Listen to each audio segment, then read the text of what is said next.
I'd like to call to order this regular meeting of the Lincoln-Lancaster County Planning Commission of October 11th, 2017.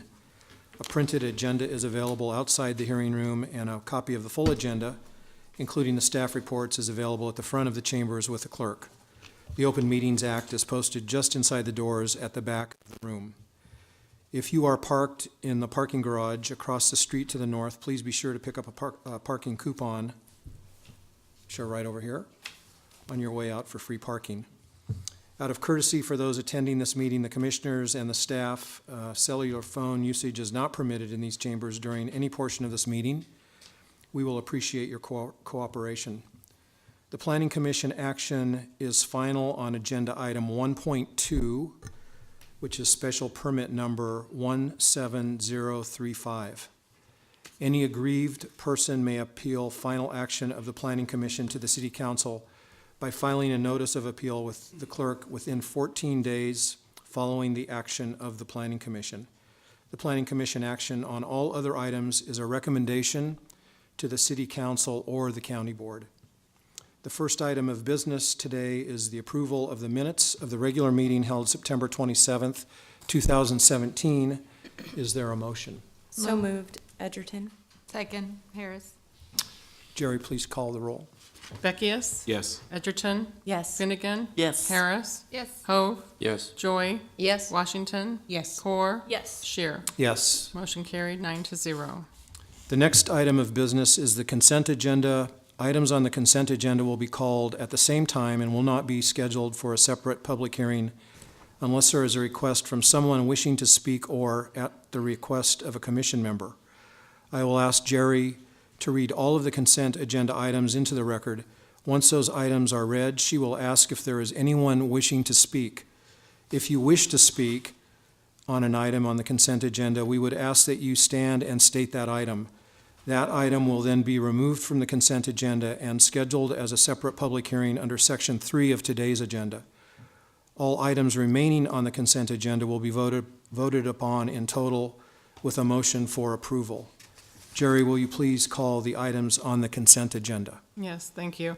Item 1.1 is annexation number 17014 to annex approximately 2.72 acres more or less for the construction of an approximate 4,000 square foot monastery on property generally located at 5600 West Adams Street. And item 1.2 is special permit number 17035 for the placement of a storage shed with waivers to reduce the front yard from 25 feet to 3 feet and the side yard from 5 feet to 3 feet on property generally located at 4028 J Street. Just note that this is final action on this special permit 17035 unless appealed to the City Council within 14 days. Are there any ex parte communications to be disclosed on these agenda items? I see none. Is there anyone here wishing to speak on either of these consent agenda items? If so, please stand and state that item.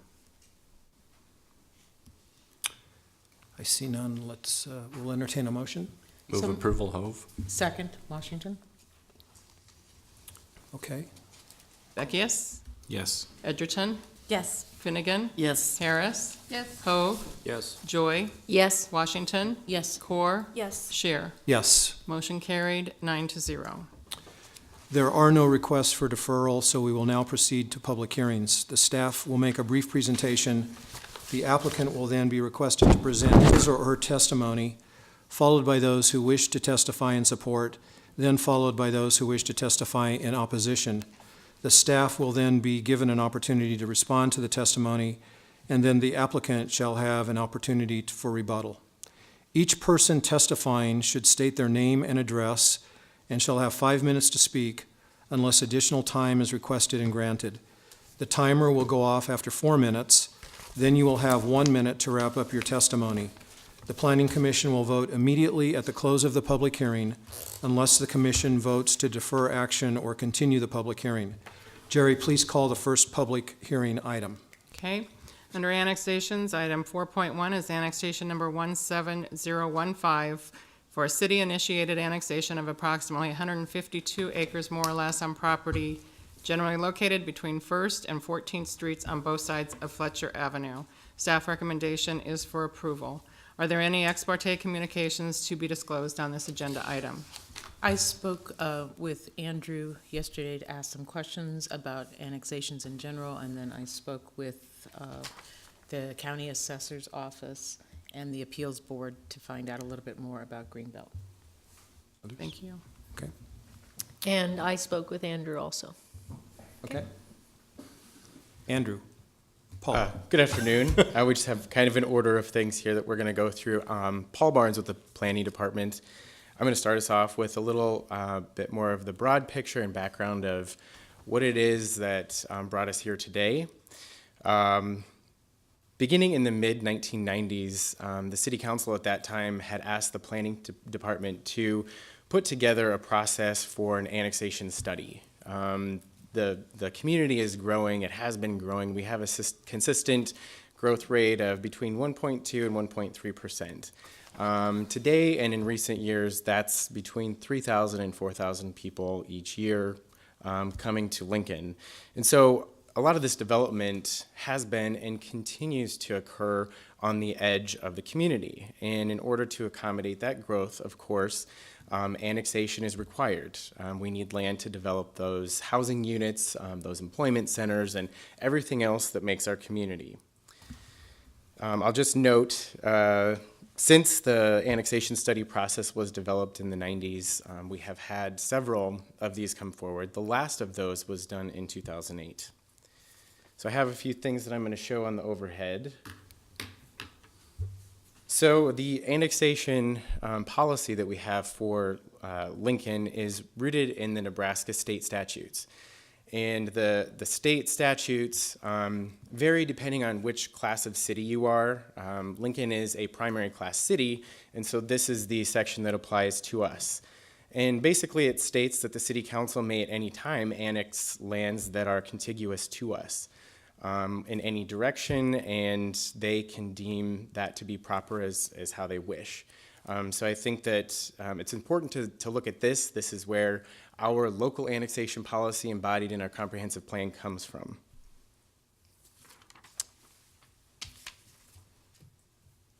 A little more on the local level and embodied in our annexation policy. There are several reasons why we do city-initiated annexation. Typically, a normal development would come forward and along with rezoning and other requests, would request an annexation. This is a different case because it's city-initiated. We are the applicant. So these are the reasons for that. The first one up there that you see is equity for all taxpayers. There are over 280,000 residents in Lincoln, and everyone in the city limits is paying those property taxes. Some of the edge developments that are not in the city limits but are adjacent to or contiguous do get some of the benefits for being residents without paying those taxes, such as streets, such as trails, parks, things like that. Also, another reason is for clarity of service areas. This applies to areas such as road maintenance, but also to emergency services. And we do have Assistant Chief Pat Bohr here. He will speak to some of that as well. And then third, we like to do this study to allow for orderly and efficient growth of our community. We like to grow in ways that make sense for our investments, good policy for taxpayer dollars. And so as part of this study, we want to make sure that we are growing in that manner and not leapfrogging or leaving gaps of county jurisdiction. So then we take this over into specific language that is in the city-county comprehensive plan. This language was adopted in several plans, but was reaffirmed most recently in the 2016 comprehensive plan update. And it's giving us some guidance further refining what the state statute allows. So what we do is we look at areas in the priority B, growth tier 1 areas that are contiguous to the city. So we're not looking at flag annexations or corridor type annexations. These are all areas that are contiguous and touching existing city limits, which I guess is that second sentence there. Land that is remote or otherwise removed from the city is not considered part of this study. Some more text that applies to the areas we're looking at today does refer to acreage developments. And we do acknowledge that these acreage developments have a certain way of life. There's things out there that, even with annexation, would remain unchanged. Zoning is going to stay the same unless requested by one of the property owners. The zoning change is not part of this annexation package. We also recognize that there will be some costs going from a county jurisdiction to a city jurisdiction. And part of that process of an annexation study is to have open conversations to explain to people in public meetings and in written material that some of these things will change. Just a couple more here. Again, word-for-word statement from our comprehensive plan: character of existing residential areas should be respected as much as possible. Looking at those acreage areas, we're supportive of that and continue to have that discussion. And again, with acreage areas, we should be taking these additional steps and having these meetings. We did hold 4 public meetings for the neighborhoods. Each one of them were open to the public. Those were held in late August. We did have presentation material, we had written material. In addition, we've put together a website for the annexation study and the package, and all of our presentation material has been available there as well. I think we're going to hear concerns of certain things that will change upon annexation, and we do recognize that. But what we have put together in our policy, in our comprehensive plan, and directly coming from state statute is that we have criteria that are outlined for us to look at. And these criteria are listed here. So we need to be looking at areas that meet these criteria, bringing before you and City Council recommendations for annexation. Land that's in Tier 1 priorities A and B, land that's engulfed by city limits, or land that is contiguous or touching existing city limits and in urban zoning, or land that is contiguous to city limits in ag zoning. Basic infrastructure is in place, that's key to this group of annexations, and is urban in character. After going through this process, we recognized that all of these brown areas on this map completely around the city of Lincoln, existing city limits, meet at least one of those criteria. That's thousands of acres. Part of this annexation study is to analyze these areas and make some sense of what should be brought forward with recommendations. So we did that and came up with these 8 sub-areas. These are the 8 sub-areas that don't meet one criteria, they meet more than one. And for 2 or more reasons are being brought before you for recommended annexation. So that's a lot of background. It's going to apply to the next item as well. I'll just point out sub-area A is this first item. With that, I'm going to turn it over to Andrew. Andrew Theroff, planning staff. So let's focus in on the area we're talking about here. It's between 1st and 14th Street, around Fletcher. The interstate's right here. The white area is existing city limits. The blue area is what's proposed for annexation. This area is 152 acres. It includes 24 dwelling units, 2 churches, a tree farm, and then something to note is the street jurisdictions. You can see I-80 is in the city, outside, and then back in the city. Fletcher's in the city, outside, back in the city, outside, back in the city. So this would address kind of that odd jurisdictional issue of the streets switching back and forth between county and city jurisdiction. Let's back up and just get a little context for where we are. This is Northwest Lincoln. The area for annexation is blue. City limits are white. You can see it's a pretty clear notch, pretty far inside the existing city limits, almost surrounded, but not quite. Fallbrook's on the west. We have Heartland's Garden Valley up here, the Lynx Apartments, and then Stonebridge Creek. So it's got urban development on 3 sides of it. I want to walk back to the equity issue that Paul had mentioned.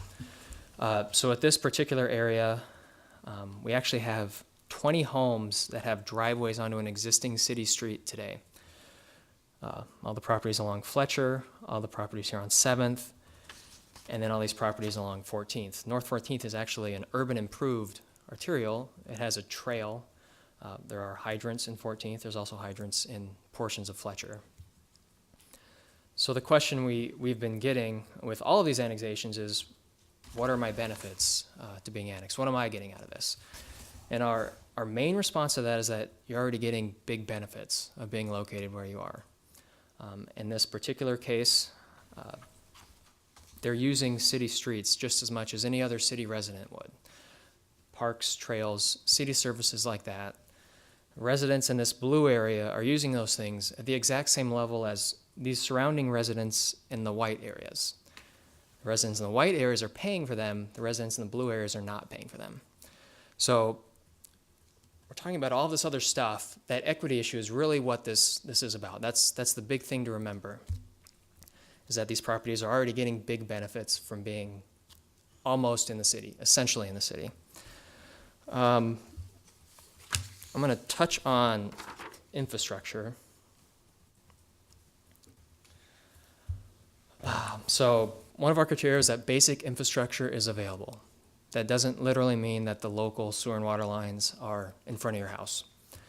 So when we think about a new development, the city pays for the large trunk lines. They're kind of regional lines, you could say. The local lines in front of the house are not paid for by the city. They're paid for in a new development, they're paid for by the developer and then passed along to the property owner as part of their lot cost. So when we look at these surrounding areas here and here and down here, these property owners all paid for the sewer and water in front of their house when they bought their lot. So in the area of this annexation, it'd be the same situation. They would be paying for the local sewer and water lines to go in front of their house. In this case, it would be through an assessment district. And an important thing to stress with that is a completely separate process. Assessment district can be requested separately. It goes through Board of Equalization and then Planning Commission. So that would be a whole separate set of hearings if someone's looking to do an assessment district. I just want to be sure and point out that infrastructure is available. There's a sewer and water network available. And just like anywhere else in the city, if the property owners want sewer and water, they would pay for it, for the local lines. One of the most probably direct and immediate new benefits is fire. So we'll have Pat Bohr come up and discuss the benefits they'll be getting out of LFR in terms of fire response and ambulance. Good afternoon, Pat Bohr, Lincoln Fire and Rescue, Assistant Chief. You can look at a fire department in many different ways. I could give you my opinion about it, but I don't think that means a whole lot. So what I'd like to do is show you some things from our annual report, talk about the Insurance Service Organization, and talk about the CARES Registry. So let me start with ISO, the Insurance Service Organization. It's an independent organization that rates agencies in communities on their ability to suppress fires. We just recently were reviewed and re-rated, and our current rating today is Class 2. It's a 10-point scale from 1 to 10, 1 being the very best, 10 being the very lowest. It is a 0 to 100 scale, and we're at 85. We believe in a couple of years, when we build the stations that we're proposing to build, and change some things internally, we can get to a 1. So according to the Insurance Service Organization, we're among the best fire departments in the country. And what that evaluation means is that they're evaluating your ability to suppress fires. It's specifically about fires. It's not really about EMS. It's about your fire suppression capability. It's a fire service rating schedule that they use. So ISO is an independent company. We're not affiliated. They do this work throughout the country, and they rate agencies within communities. And currently we're a Class 2. And we believe that we can get to a Class 1 and be among the very best in the not too distant future.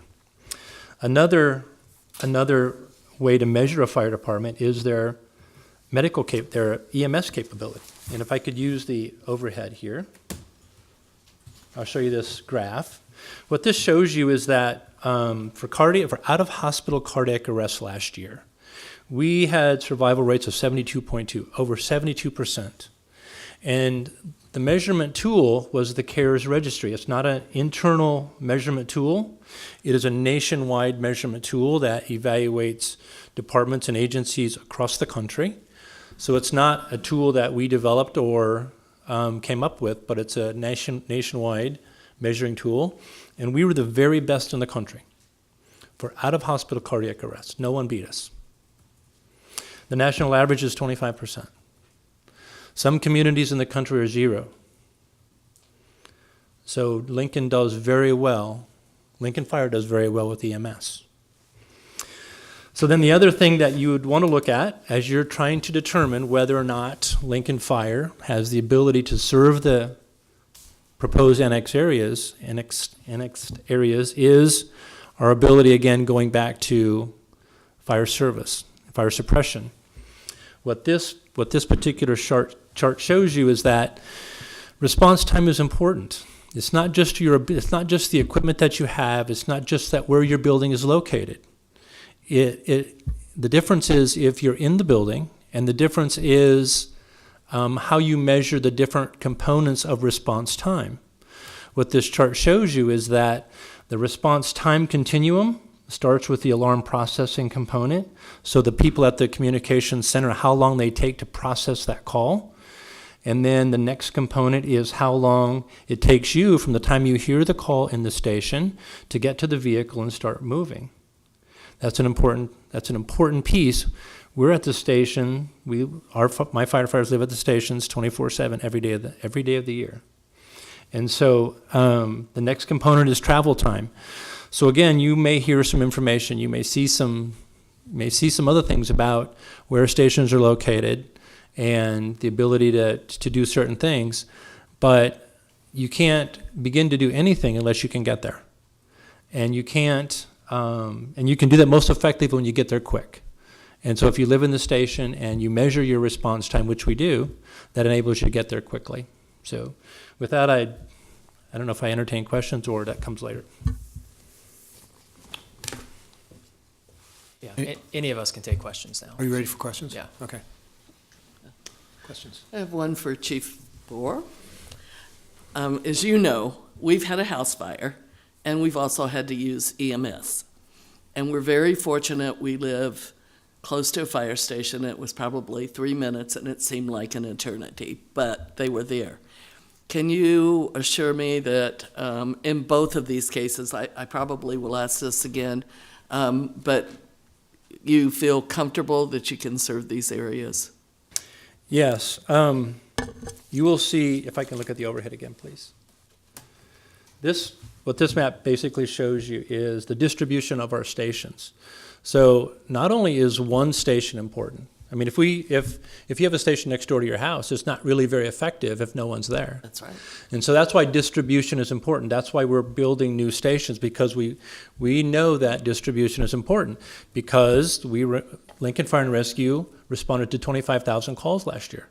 So the chance that the station that is right next door to you, that they're there are percentages that I can give you that will tell you if they're there or not. But if they're not there, then you need to rely on the next closest one. So what this map shows you is we have pretty good distribution, and we will have better distribution in the future because we're building new stations. Did that answer your question? It did, and you're a great fire department, so. Thank you. I have a question since this map is up. Do you Yes. have a map that shows future stations? I know we've talked about some here in the last few months. I don't know. Yes. We are, okay, yes.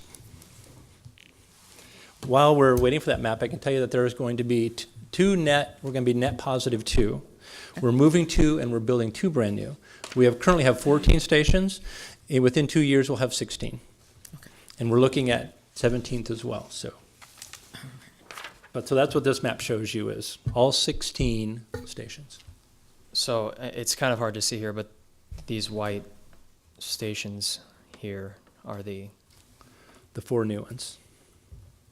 So from this location that we're looking at to the nearest station, Thank you. how far is that?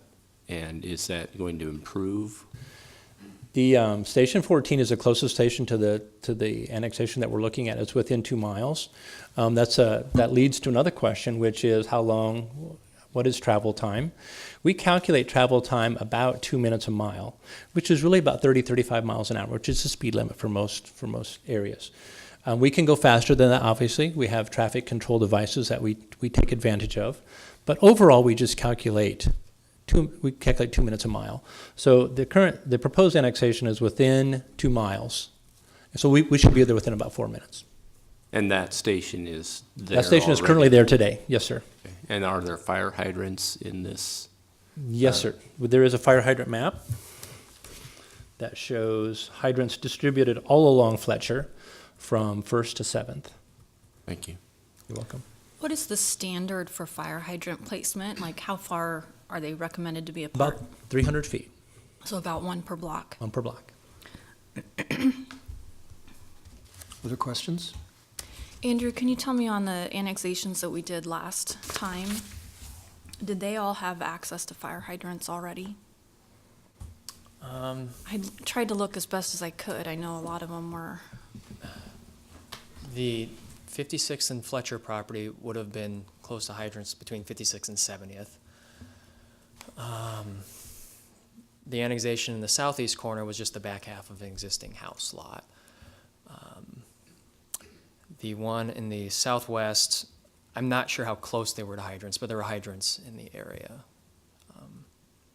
May I elaborate on your question? It'll probably come up here in the not too distant future. So hydrants are the best source of water. I mean, it's virtually an unlimited supply of water. The second best is to be able to relay water, meaning to move it from the hydrant over a long distance to the final location. And we do that by placing fire engines at intermediate distances to boost the pressure and keep it moving down the line until you get it to the destination. All of our fire engines carry at least 750 feet of 5-inch hose. So we send 3 engines and 2 trucks to every fire. So if you calculate 3 times 750, you're going to get over 2,000 feet, which is close to a half of a mile. Mm-hmm. So we can easily relay water from the hydrant to a location over 2,000 feet away, very easily with the normal apparatus that we send to a fire. So a hydrant is the best source of water because it's virtually unlimited. A tender or a tanker, some people know them as tankers. A big truck that carries water is also is probably the second best, if you will. But it has limits. The bike can only bring what it carries, either 5,000 or 2,500 or whatever the capability is. And then there is also, you can, with certain apparatus, you can actually draft water out of a pond or a reservoir or something like that. So we have the ability to, and we train on a frequent basis, the ability to relay water over long distances. Tracy? So in this particular case, focusing here, where the locations of the hydrants are currently would allow you sufficient hose to reach all the properties in that area. Yeah, I think Andrew and we measured those this morning, and I don't think there's any distances over. There's some just like 2,040 feet and 2,039 feet. So I think within that area, Yeah, this is about a little over 2,000 feet from a hydrant there. we'd be able to reach all those. Thank you. You're welcome. Other questions? Yeah, I have some questions that aren't related to fire, so Okay. we'll let you off the hot seat. Okay. Was that intentional? No. I'm just extremely funny like that. Andrew, can you tell me, I know you mentioned a tree farm on this one. Can you just show me where that's at on the map? Yeah. So the tree farm is right there. Is it that whole parcel? Yeah. Okay. In the report, it mentioned that North 7th has a portion that is not paved. In the future, what happens when it's time to pave that? Is that something that there will be a special assessment district for that? The neighbors will have to pay for it, or is that something that the city will undertake? I believe it's just a local street in this location, so for now it would remain gravel. It probably wouldn't get paved until this area subdivides and redevelops more, and then it would be paved as part of that project. And so then the developer would have to assume those costs? Yeah. Okay. I think I misunderstood last time when we met, when you guys said you had 4 informational meetings. So you had 4 meetings in total for all of these annexations, not 4 meetings per area. No, 4 total, and on the invites, we said one area was, so like we had one meeting focused on this area, and that meeting was actually held in the Northern Lighthouse Church, which is right here. But then we did let people know there are these 3 other meetings that you can attend if you can't make this one meeting. You kind of had one in each quadrant. Yeah. Okay. I think that's it for right now. Okay, others? Are all these homes supported by sewer and water that the city provides? Sorry. can you Currently, repeat that? sewer and water are provided to these? No, none of these No. homes have city sewer water. We wouldn't provide the services outside of the city limits. It's a concurrency policy, been in place for many years. If they want to, which the services are in place to attach and then, extend to their property, that would be done through an assessment district. And so what would be the timing of that? They could do that right away if they got annexed in? It's initiated by the property owners. So they would petition for it, and then it would go to the Board of Equalization to set the rates, and then City Council ultimately approves it. Got it. Sandra? It was mentioned in the report that this area was previously looked at in a earlier annexation study, and it was brought forward in 2008, and it didn't pass. Could you explain why? Yeah, and I think this is one that was actually withdrawn. Okay, it was So withdrawn. so it didn't actually go all the way forward. Why was it withdrawn? So back in 2008, it was a much larger annexation we were looking at. There was actually an area to the south that wasn't in the city at the time that was included. And then a bunch of properties up here weren't included, or were included. And in 2008 was another one of those years where we hadn't done it in a while. So we had a lot of annexations going forward. And some of our annexation areas were just really large. What we ended up doing this time around is saying, let's narrow those down and really focus on the areas that obviously can get water and sewer really easily. Last time we included a bunch of properties up here to the north. This is the edge of a basin just north of here. So they're getting to the edge of our really sewerable area. So we left those out this time. They're still sewerable. They're something we're going to look at the next time around, next 2 or 3 years. But we really just wanted to focus in on these blue areas, which are much more obvious for annexation this time around. So in terms of why we withdrew it last time, it just became unmanageable. There were so many properties involved, and there was a lot of things happening with some of the other annexations that we wanted to withdraw some of them at the time. So. Thank you. Andrew, is it my understanding that there are some property owners in this area that want sewer and water? We've heard from some. So our meeting was in the Northern Lighthouse Church. They can't drink that water there. They turn on the faucet, it smells really bad. And we heard from a couple other property owners at the meeting that they can't use their water either. Their wells just aren't good. So yes, they would be interested in city water. So can I piggyback on that for a second? So what are they doing for water, for drinkable water? The church, it was jugs of water. They have to go out and buy water. Okay. And then one more question on the whole fire issue. When does the city decide whether it needs to add hydrants in an unannexed area? And is it a distance issue, and how does that play out? I'd like to know a little bit more about that. So I could just answer that quickly and then turn it over to Pat. I think the hydrants for a district that doesn't have water today would typically be installed through the assessment district process. That would be part of that. Just to keep that in mind, that could happen at the request of the property owners in the future. And in addition to that work, I work with the Public Works Department, the engineers, when they are designing new hydrants or they're designing new water mains, I meet with them and we plan out the hydrants for the new water mains. So some additional work that I'm involved in. So for example, on this map that we have up, where the hydrants are located along Fletcher there, not that long ago, that area was not in the city. And so when were those hydrants added? And what was happening at the time that those hydrants went in? They would have been added when the water line was installed.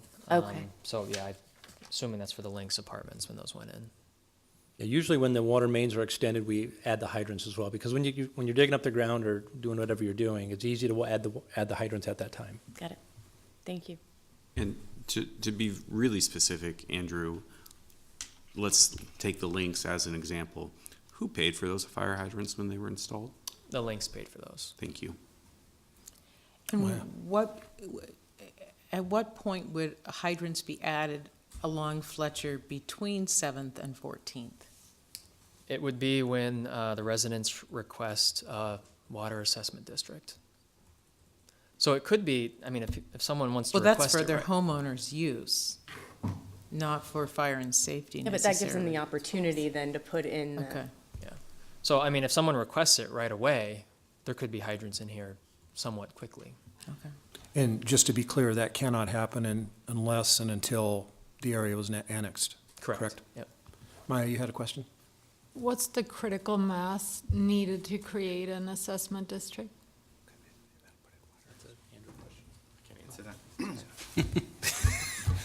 It varies depending on the improvement. Typically for utility assessment districts, you just need one property owner. There's no minimum threshold, at least to file the petition. That's just the very first step, and I think that goes to the city clerk who gets the process started. For roads assessment districts, you need at least 50% or the majority to sign on to that petition to get that started. So can other homeowners protest a request to create an assessment district if they're divided on whether they want one or not? Yeah, so there's an open public process for that. And the Board of Equalization, is presented a recommendation from staff. There's a lot of analysis that goes into that.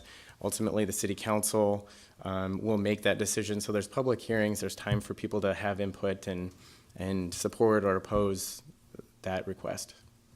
Thank you. So one item to follow up on the Fletcher question. This area here is part of this Heartland Gardens Valley. There's a approved plan. So once this develops, hydrants will be put in this portion of Fletcher. Okay, thank you. Is that also kind of why that area isn't included in this annexation request right now? It's already in. It's Yeah, already it's already in. It's kind of hard to tell here, but it's Sorry. in the city. Colors. Yeah. Other questions? I don't see any questions. Thank you. Is there anyone here wishing to testify in support of this agenda item? Okay. Is there anyone here wishing to testify in opposition of this agenda item? Okay. Are there any additional staff questions? No? Okay. I think since the city is the applicant, we're ready to entertain a motion then. Move approval, core. Second, Beckius. Discussion. After the last meeting, I decided I needed a lot more background work in annexations. And though my concerns for this one really had to do with the greenbelt status and the tree farm losing its greenbelt status, because they're not here today to argue against this, I feel much more comfortable with this one, and so I support the annexation of this proposal. I think it meets the criteria as laid out in the study, and I think it's going to provide a lot of health and safety benefits and clarity for first responders so that it clears up who's going to respond, especially along the Interstate 80 corridor. And because of tax equity reasons, I believe this is a good proposal. Others? I agree. I appreciate the additional, more detailed information. This meeting is very excellent, so I'm going to support the motion as well. Please call the roll. Okay, and this is for the approval of annexation 17015.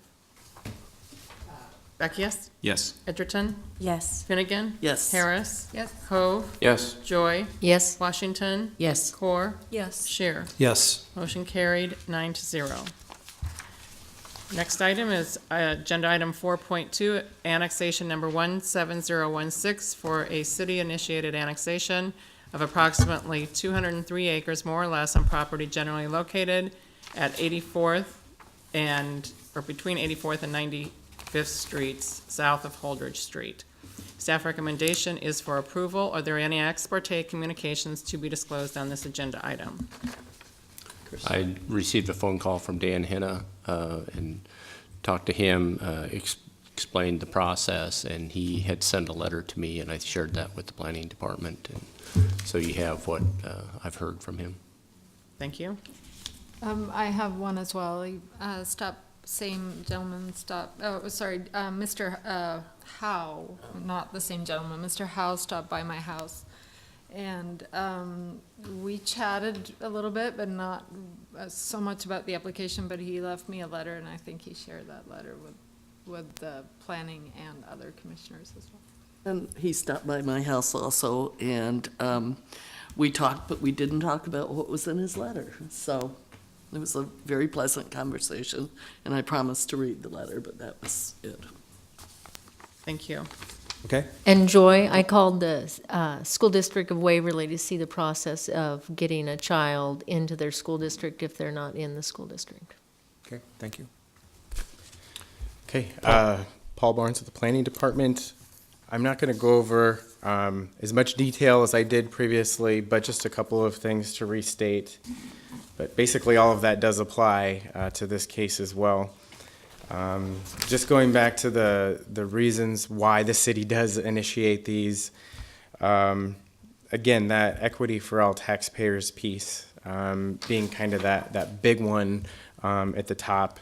The area that you will see does have development contiguous to it on three sides, and does take access today to what would be a county jurisdiction road, but east and west would need to go through city jurisdiction. So paying for those road maintenance items and things like that, part of that equity.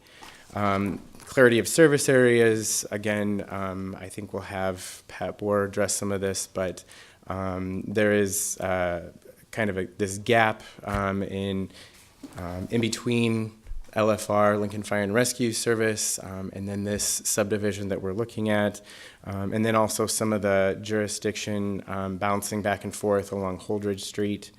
And then lastly, just the orderly and efficient growth. We have continued, and with the comprehensive plan supporting this, continued development to the east. This area again is in our future service limit. Waterford Estates is to the east. We know that we can provide services out there. And to make sure that that's continued to be orderly and efficient, this is why, we're looking at this area. So, and I think that you've received several comments from property owners in this area. I think a lot of those have to do with fire response and equipment and service, so we will have Pat address those. But again, bringing this back to the criteria that we as a community in the city-county comprehensive plan have adopted and recognize, we need to be looking at these areas, priority A and B, growth areas, land that's engulfed by city limits or contiguous. This subdivision is contiguous to the city limits on three sides. Also looking at the infrastructure that's in place. Is the basic infrastructure there? I think Andrew's going to show you some maps that show that it is. And is this area in urban character? I think with that, I'll turn it over to Andrew. Andrew Theroff, planning staff. So looking at this area specifically, it's the area in blue, 203 acres, 29 dwelling units. There's a church in the northwest corner. To give some context of where we're at, here's Waterford Estates. This is Holdridge on the north. So there's Waterford Estates on the east, Southeast Community College is on the south, several different urban developments along the west, and then to the north. I'm going to reiterate the equity piece that I mentioned last time. The big question or the big comment we keep getting is that the residents aren't getting any benefit from this annexation. In our opinion, they're already getting big benefits from their location today. As you can see, this chunk of Holdridge is not in the city today, but on both sides, it's in the city. If they go out any of these other local streets, they're driving on city roads. Residents literally can't leave the neighborhood without driving on city roads. I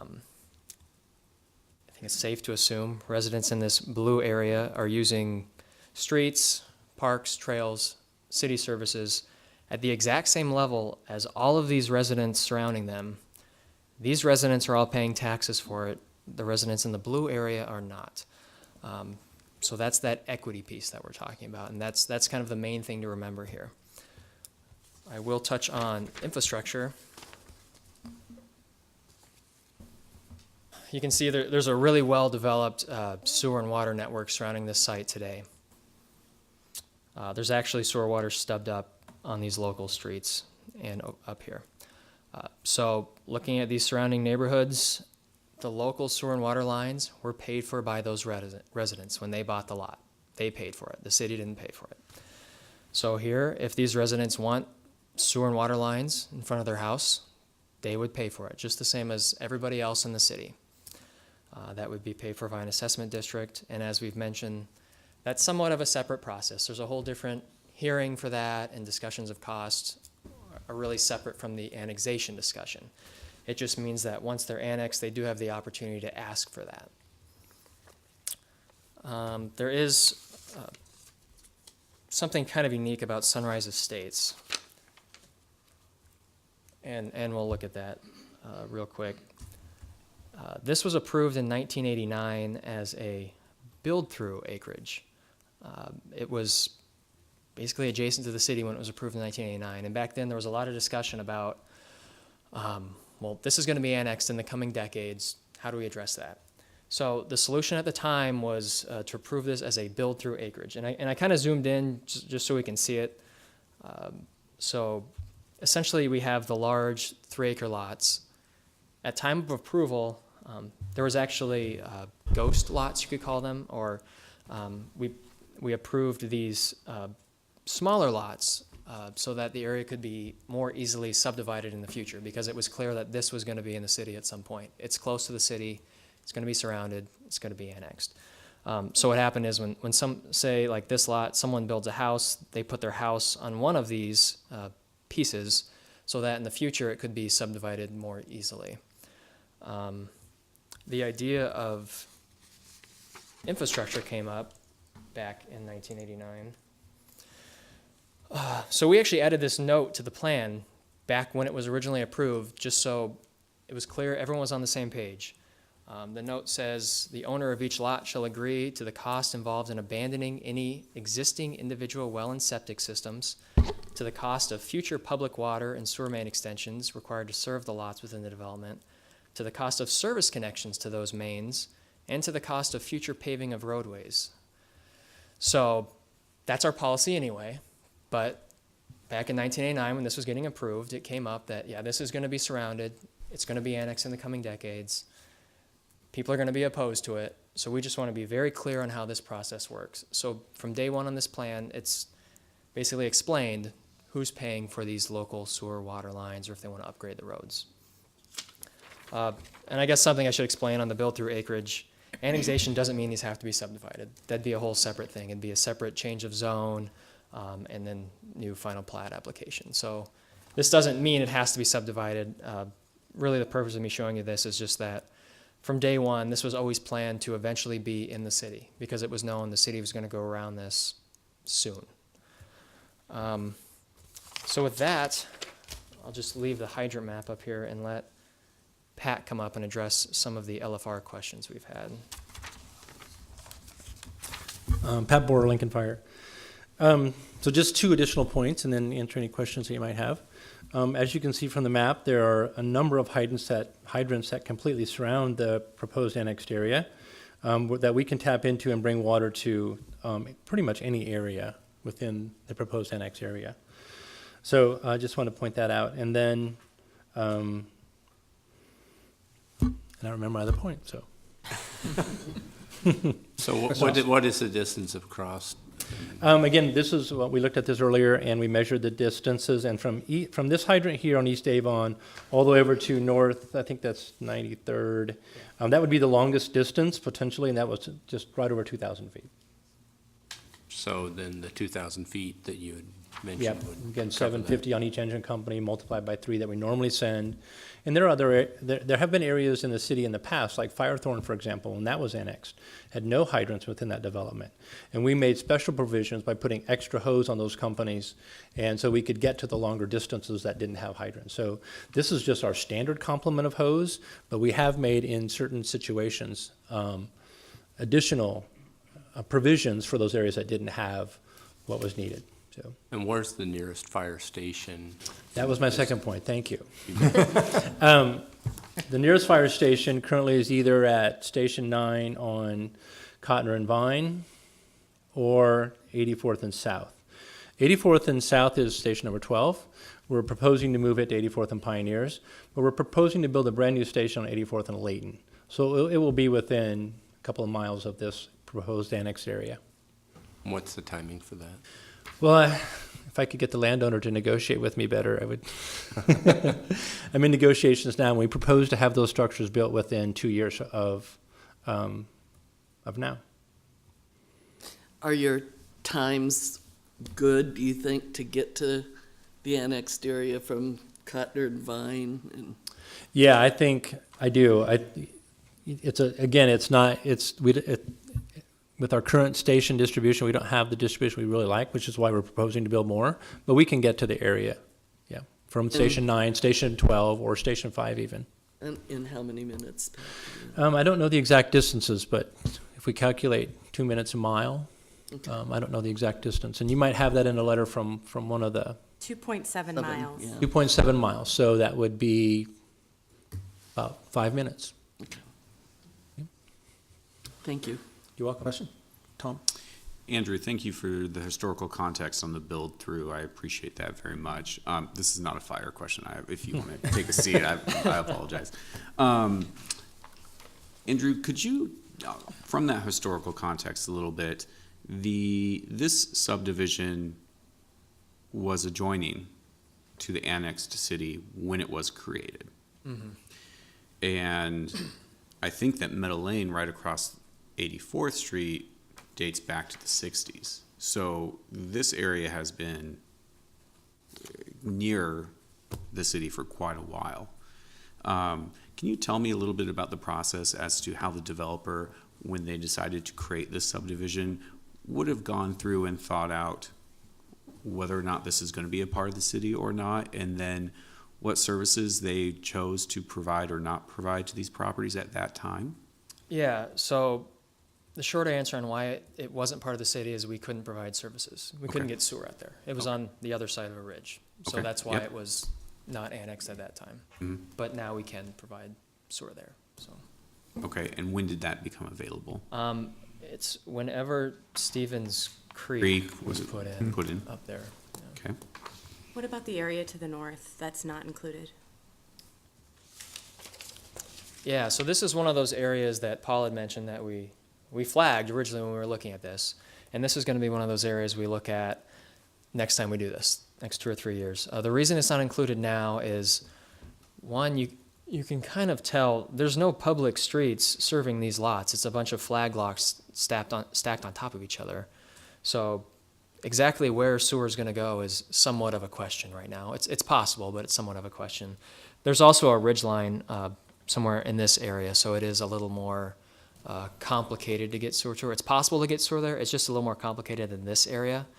So as I've mentioned with these areas, we've really wanted to focus down on the most obvious areas. There's already public streets here. There's sewer and water stubbed up to the edges of these streets. it's very clear how these areas are going to be served with sewer and water. It's just not so clear once you get north of Holdridge. Are there other areas in town that have lots, acreages of this size that are currently part of the city? Yes, we have about 450 lots in the city today that are an acre or above, and it's something like 95 lots that are 3 acres or above.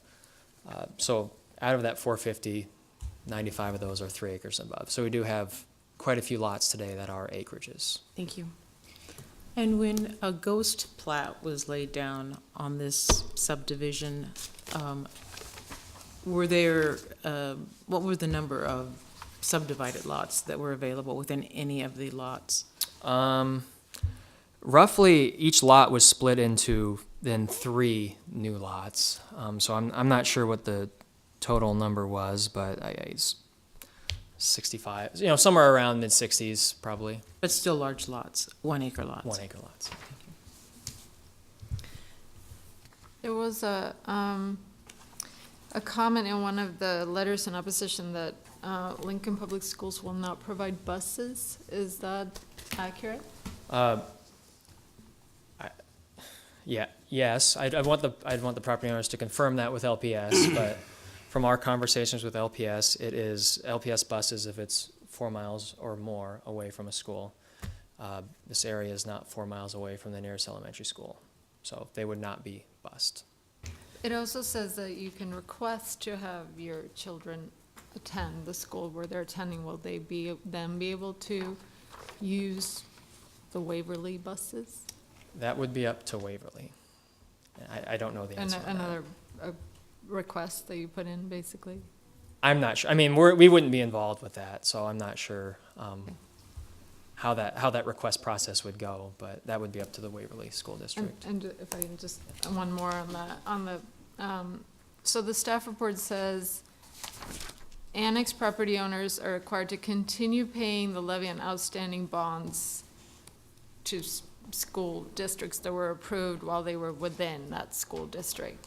Yep. They don't have to pay for LPS except if it's done after they've been annexed. So you've talked a lot about the equity, you used the equity argument quite a bit. Where does that fall on the equity scale? The fact that they may be in a position where they're paying for 2 districts? Well, essentially, they'd be paying for the bonds that they would have voted on. So I think in terms of equity, that's probably the most fair solution for that. But yeah, so they're not paying for LPS, but they're paying for Waverly bonds. I don't know if it's an exact 1-to-1 ratio, but it's still somewhat of a comparable payment that each school's bonding is. And do we know what the weight of those bonds for the Waverly School District are on the property owners right now? I don't know the specific numbers. I just know when we've looked at them, they're comparable to LPS, the LPS bonding. Okay. Tracy had a question, and then Dean. On your agency review report, which you listed the various agencies that had reviewed it, Yeah. You did include this school district, Waverly School District, on there, and it said in review. Yeah. So we separately contacted them too and sent them all this information, and they were looking at it. And I'm not sure if they're here today or not. Okay, thank you. Okay, Dean, and then. Would you Tracy. clarify for me, if they chose to have their child still in Waverly, they would still pay for the Waverly bonds, but they're annexed into Lincoln, would they start paying Lincoln No. bonds at the time? No, okay. Only So- if it's well, approved after. They after. Yes. Okay. They would. New But- bonds, but The, yeah. the taxes and bonding wouldn't change, just their student would be going to Waverly. So they'd be paying any new LPS bonds and then the LPS levy as well. Tracy Core. I noticed when reading the report, from this annexation to the previous one, you estimated that property taxes would increase about 21% based on this one and only 11% based on the last one. Can you tell me what is causing that Yeah. difference there? The last one was an LPS, this one isn't. That's So what I there's that school wondered. district switch. Christy, did you have your hand up? No, I'm okay. Okay. They Any other asked that question. Okay, other questions? I have a couple Go ahead. fire-oriented follow-up. In some of the, we received a lot of information or comments from concerned citizens about issues revolving around fire. And it looks like there's a southeast station at 84th and Holdridge, is that correct? That's correct. So in the city limits? In the city limits. Yeah, if there were a fire there, we would go to it. Okay. Okay, thank you. Yeah. Just following up on that, if this area were to be annexed, how long, I mean, I don't want you to speculate, but I'm going to ask you to anyway. How long do you think before that facility would move to the east, for example? Does it make sense to have a rural fire department in the middle of the city? No, I don't think so. I really can't speculate on the question. We've approached Southeast Rural Fire District officials on a number of occasions and asked them if they'd like to do a joint venture, knowing that they had a station within the city and within the area where we wanted to build a new station. And verbally, they indicated they did not want to do a joint venture. And then formally in a letter they provided to us that they did not want to do a joint venture. I can't speculate as to why, but that was their response. Okay. Thanks. And they're a volunteer fire department? That's correct. They're a volunteer fire district. Thank you. One last fire question. So we had another letter in opposition that listed a story from Channel 1011. It talks about a major house fire near 112th and Holdridge, and it was basically listing it as an example of what can happen. Are in your mind, are these comparable locations? Is that article referring to the home in Sky Ranch Acres? 1241 Piper Way. Piper Way, that's in Sky Ranch, yeah. Yeah.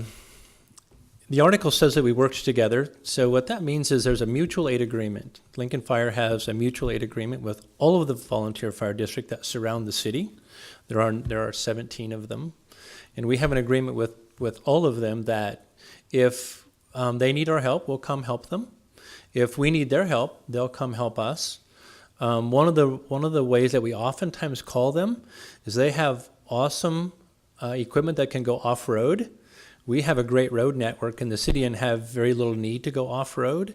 And so if we have a grass fire in a park or something like that, or if there's a cornfield or a bean field within the city limits, we'll call one of our partners in the mutual aid agreement and ask them to come help us because, again, they have great equipment.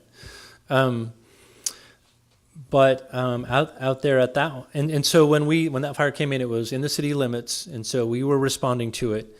And I talked to the incident commander who worked that incident yesterday, and he said when he left the station that he works out of, he immediately asked for Southeast Rural to respond with him, and so we worked together. And that unfortunately that was the outcome. It did burn down, but we worked together on that incident. And one thing to kind of add on to that, so Sky Ranch Acres is out here. When we see on here, this area is surrounded by hydrants, and as Pat had mentioned, all the properties are within roughly 2,000 feet of a hydrant. So this is a little different situation than Sky Ranch Acres. Yeah, Sky Ranch didn't have any hydrants available to us. Okay, so Different situation. That's the difference, yeah, okay. Can you show us on the other map where that Piper Way is? It's out here. Okay.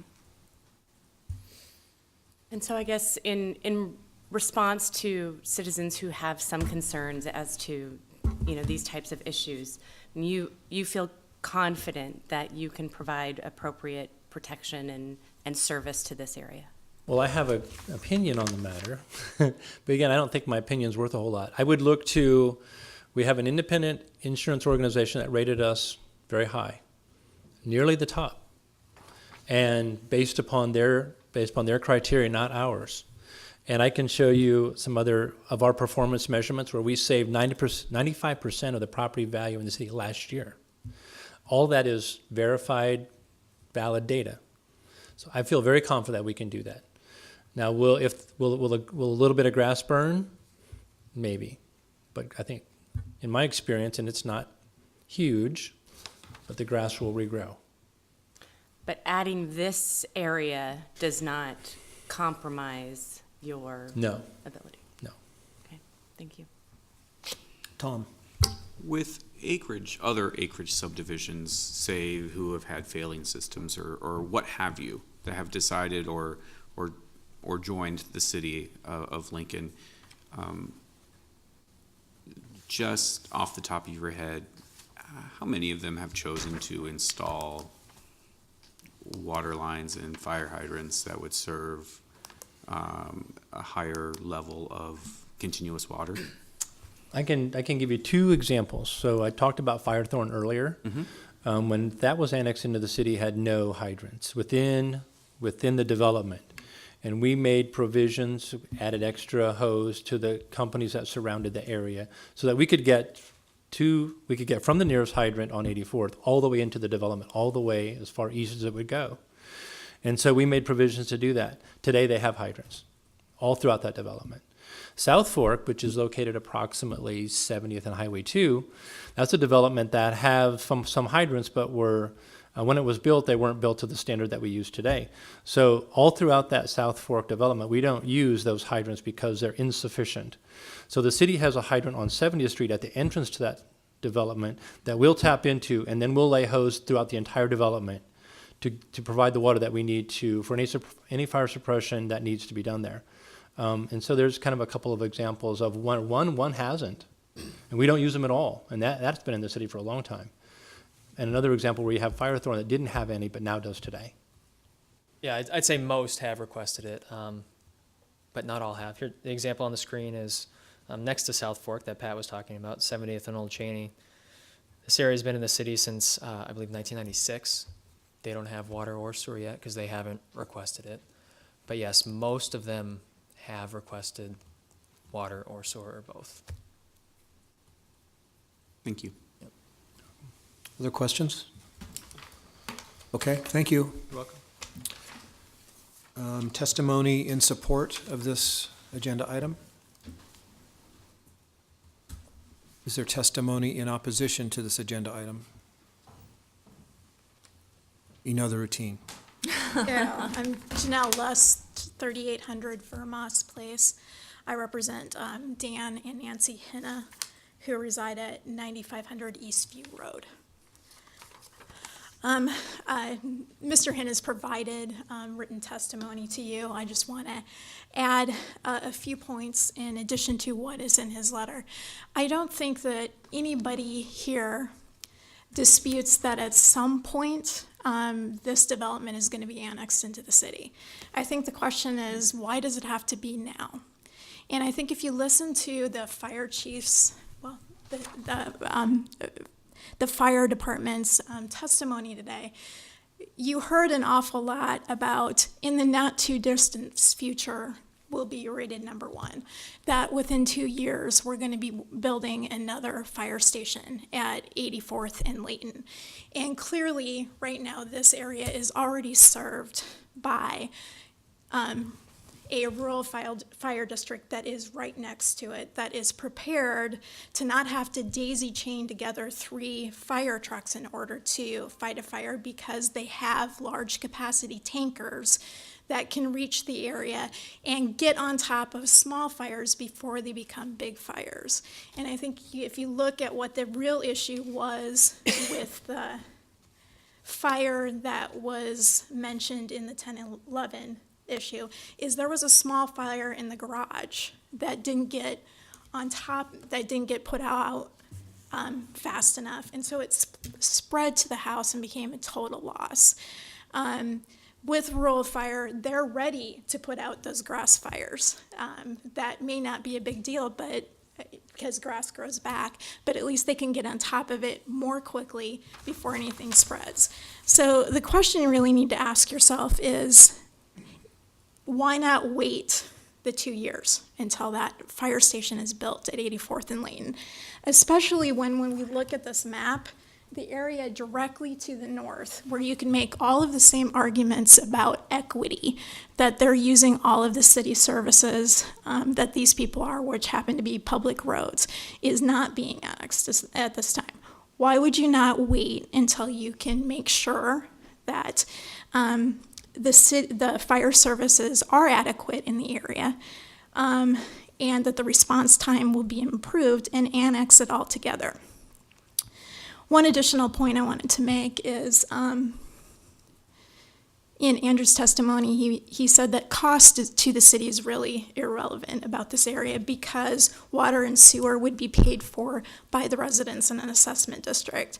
And I think that really misses the point a little bit, because you have to keep in mind that with an assessment district, the homeowners would pay that back over time. I think it's a 20-year period, but I could be wrong on that. So the city does have to advance the costs in order to bring water and sewer there. And so we don't have any information, even though we've asked for it, about what that initial cost for the assessment period would be.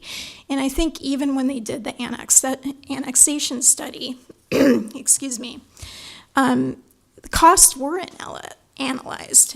For example, this is from the staff report, and if you look over at the summary of estimated costs, that is a factor that the city is looking at. How much tax revenue are they going to bring in? Boy, excuse me. How much tax revenue are they going to bring in versus the cost? And the cost of advancing the water and sewer is not included in that. And so I think that does need to be factored into the calculus of whether this is a benefit to the city to add these acreages or not, given that it's a 20-year payback period. Take any questions. Questions? Tom? Thank you. So is your I wanted to clarify, I think what I heard you say earlier at the beginning of your testimony. Is your client then agreeable to annexation at the time of the building of the new fire station, approximately 84th and Layton? I think he's saying he realizes it's inevitable, that it'll be annexed at some point. Yes. Okay, but that's the measurement that your client is using today? Yeah. Okay, very good. And then, do you happen to know the response time of the Southeast Fire team? I'm sorry, I don't have that information. Okay. Thank you. Perhaps you could tell me, though, where is the Southeast Rural Fire Department located? How close is it to Sunrise? I know people have said it's nearby. It's at 84th and Holdridge. 80th On the corner. It's right at the corner. Yeah. Okay. All right. Any other But questions? they're volunteers, so they have to get to the station. So no one's at the station to respond when the alarm rings. I believe that's correct. Okay. Other questions? Okay, thanks. Thanks. I have There- a question for the staff. Oh, Oh, no, we'll- sorry, I have to we'll wait. We'll wait on that. Testimony in opposition. Other testimony in opposition.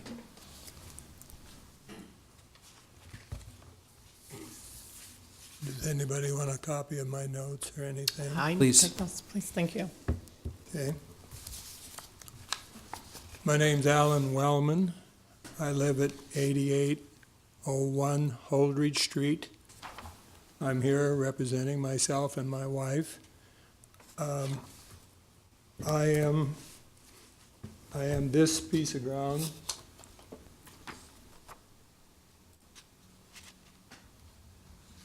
This piece of ground right here, 36 plus acres, okay? I bought this piece of property in the late 80s. I built a house in 1994. I'm retired, as well as my wife, and we've lived at this property. I don't want to be annexed. I didn't ask to be annexed, and I have no development plans for my property, but it's 36 acres. The property, when I first bought it, was completely bare farm ground. It was always farm ground. It was a part of an 80-acre piece that includes now Sonic, the fire station, the Fellowship Christian Church, which is next to me, and then me. It was part of a short 80 because of 84th and Holdridge. This property was my property was planted to row crops up until 1994. Then I planted alfalfa and brome grass, and it has been hay ground ever since 1994. I put this up here. I am a farm, as far as the USDA Farm Service Agency is concerned. I am a farm. I have a farm number. It indicates the amount of acreage in here that is hay ground and the amount of acreage that is wasteland or trees or whatever, primary residence and buildings. And I think I'll get to that in a moment. It is an active hay farm at this particular time. I've heard a couple people talk up here a little bit about things. This is what hay bales look like. This is what trailers and tractors look like. This is my hay barn. That picture was taken yesterday. There's my tractor. In case you'd like to know, that's a swather. That's what you cut the hay with, right there. That picture was taken yesterday. Here's my current situation on my piece of property.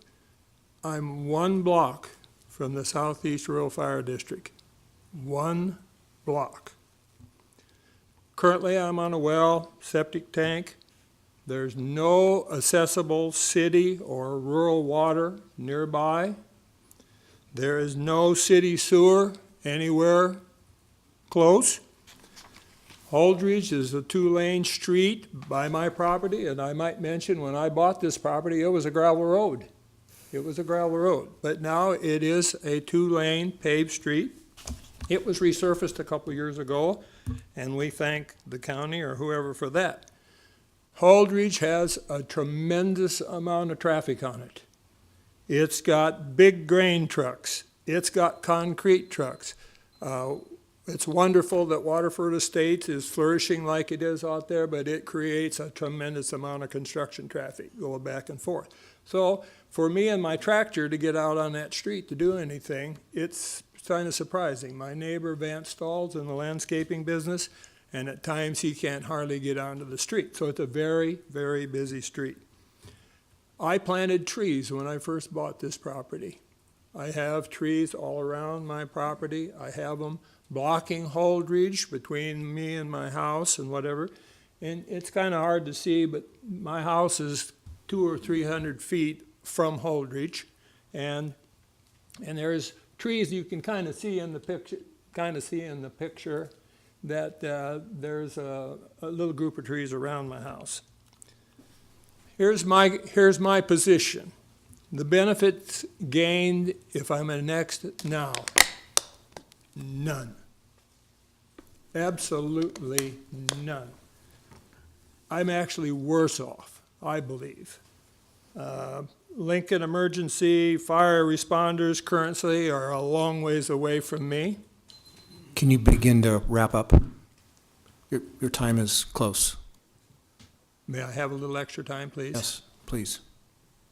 And there's no city or water very close to me that I can hook up to for me. My property does not follow almost any of the annexation criteria that these individuals have indicated to. I am not engulfed by the city limits. You can see I am not engulfed by the city limits because of the church and Sunrise. I'm not urban zoning. I'm ag farmland. I'm farmland. I might even be in the green belt. I don't even know for positive. Basic infrastructure is not in place anywhere near me and is not planned for the near future if I'm and the property right across the street from me, already been mentioned, is not being annexed into the city either. And to me, the sewer to that property and the sewer to my property are no different issue, particular. It's a long ways. I would just briefly want to talk about my past and recent experiences with the city of Lincoln. Quickly. Okay? A few years ago, they extended 84th, Holdridge Street a little bit to do some development that was to the west of us. And it involved my property a little bit. And they offered a little something for it. I said, no, that's not enough. And they said, oh, you have to take it. We decide what's fair. And whatever the pittance was that I got, that's what I got. He says, we got lawyers. We'll take care of it. They established about a 50-foot by almost a block long grass median between my driveway and to the west. I've had to mow it every year since that's established. So I'm not real confident in what the city means. Here's another really, I think, important thing that hasn't been touched on. The city is planning and has under somewhat construction a 60-inch main water line from Ashland to the water tower that's on Vine Street. That 60-inch line is going to go on my north property from east to west. Now, it's been planned. The water line is actually at my west property right now. They brought it from that water tower down Carlos Drive and down Holdridge to my property. It's sitting right there. And it's at Highway 6 and 98th Street, but then it's going to have to come, and they're going to take everything out of my trees that I planted and completely destroy everything between my property line on the west side, on the north side of my property. And when is that going to happen? I don't know. I don't know. And the same thing. Somebody came to me and says, we need some easements, we need to do this and whatever. And they offered me pittance for it and whatever. And I said, no, I'm in condemnation with the city, and I haven't heard anything from them for years. I actually talked to the city attorney a while back, and he says, oh, we got it all taken care of. No, it's not all taken care of. What does the term near future mean to the city of Lincoln?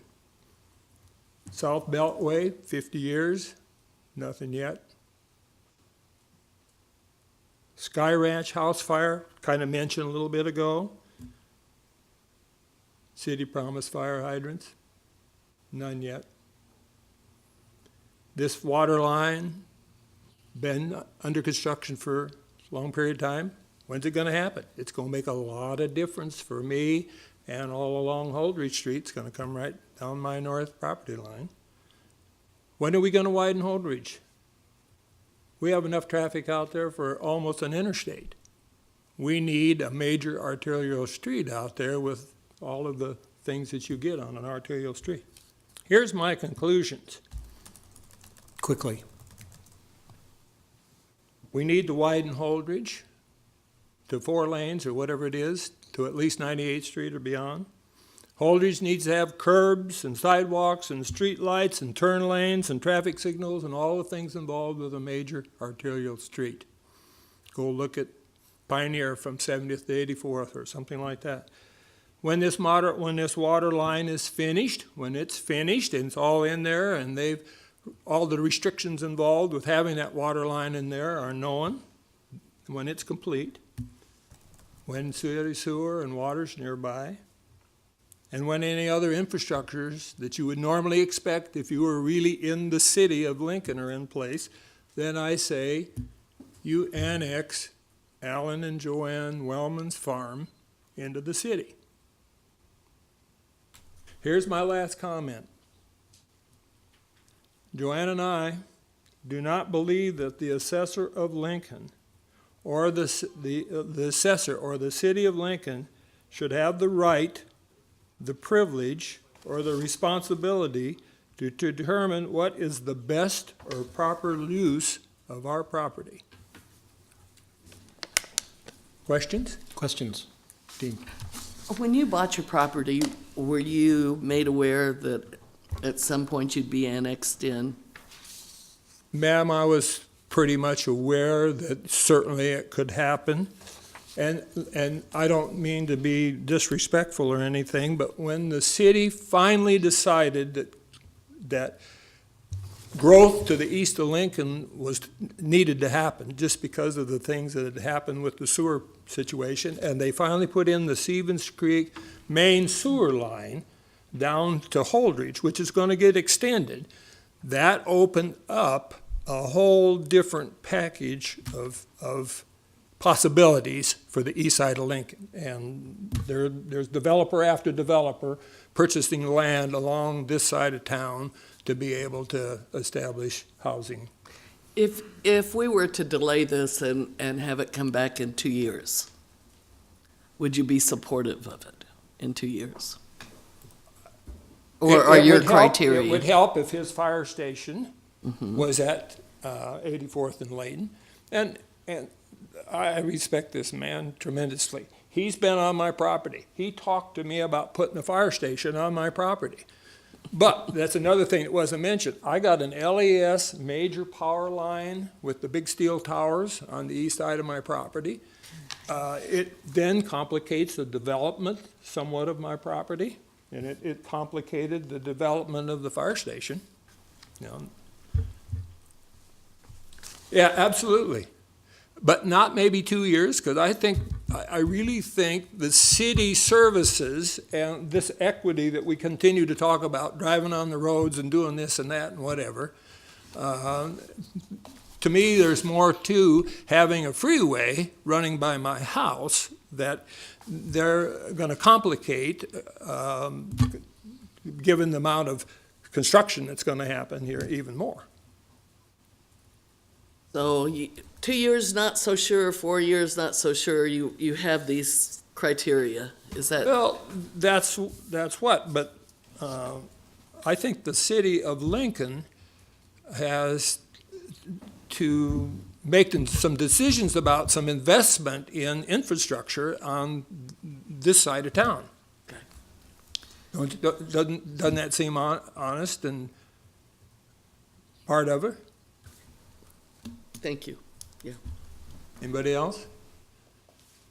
Okay, good, thank you. Do you think you understand where my position is? Yes, thank you.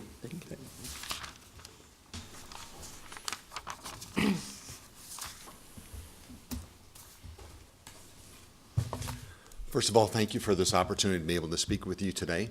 Real quick, I'm fairly new to the Sunrise Estates subdivision. Could you give probably us the newest. name and address, Oh, I'm sorry, please? yes. My name is Ted Wolfram, and my wife is here joining me also, Carlene. We live at 1040 North 92nd Street. Thank you. As I mentioned, we're fairly new to the Lincoln community. My wife and I moved here about 20 months ago. One of the purposes for moving up here was to be close to our family. Both of our daughters live here in Lincoln, and we happened to find this beautiful acreage right there in Sunrise Estates, which is a mile from one daughter going one direction and a mile from the other, so it's ideal for us. One of the things that we loved about the little acreage that we found is the fact that it's a self-sufficient little piece of property. We already have a well. We have a septic system to be able to handle all that. So from a city services perspective, we felt like we were in control of what we own. We were in control of our property. I think one of the big concerns that we really did when we first looked at the property, of course, was the fire and the rescue opportunity. But then we quickly found out that the Southeast Community Fire or Southeast Fire Department was so close by, which you can see right here. We live right here in this location. There's where that fire department is. So we are really in close proximity to what that is.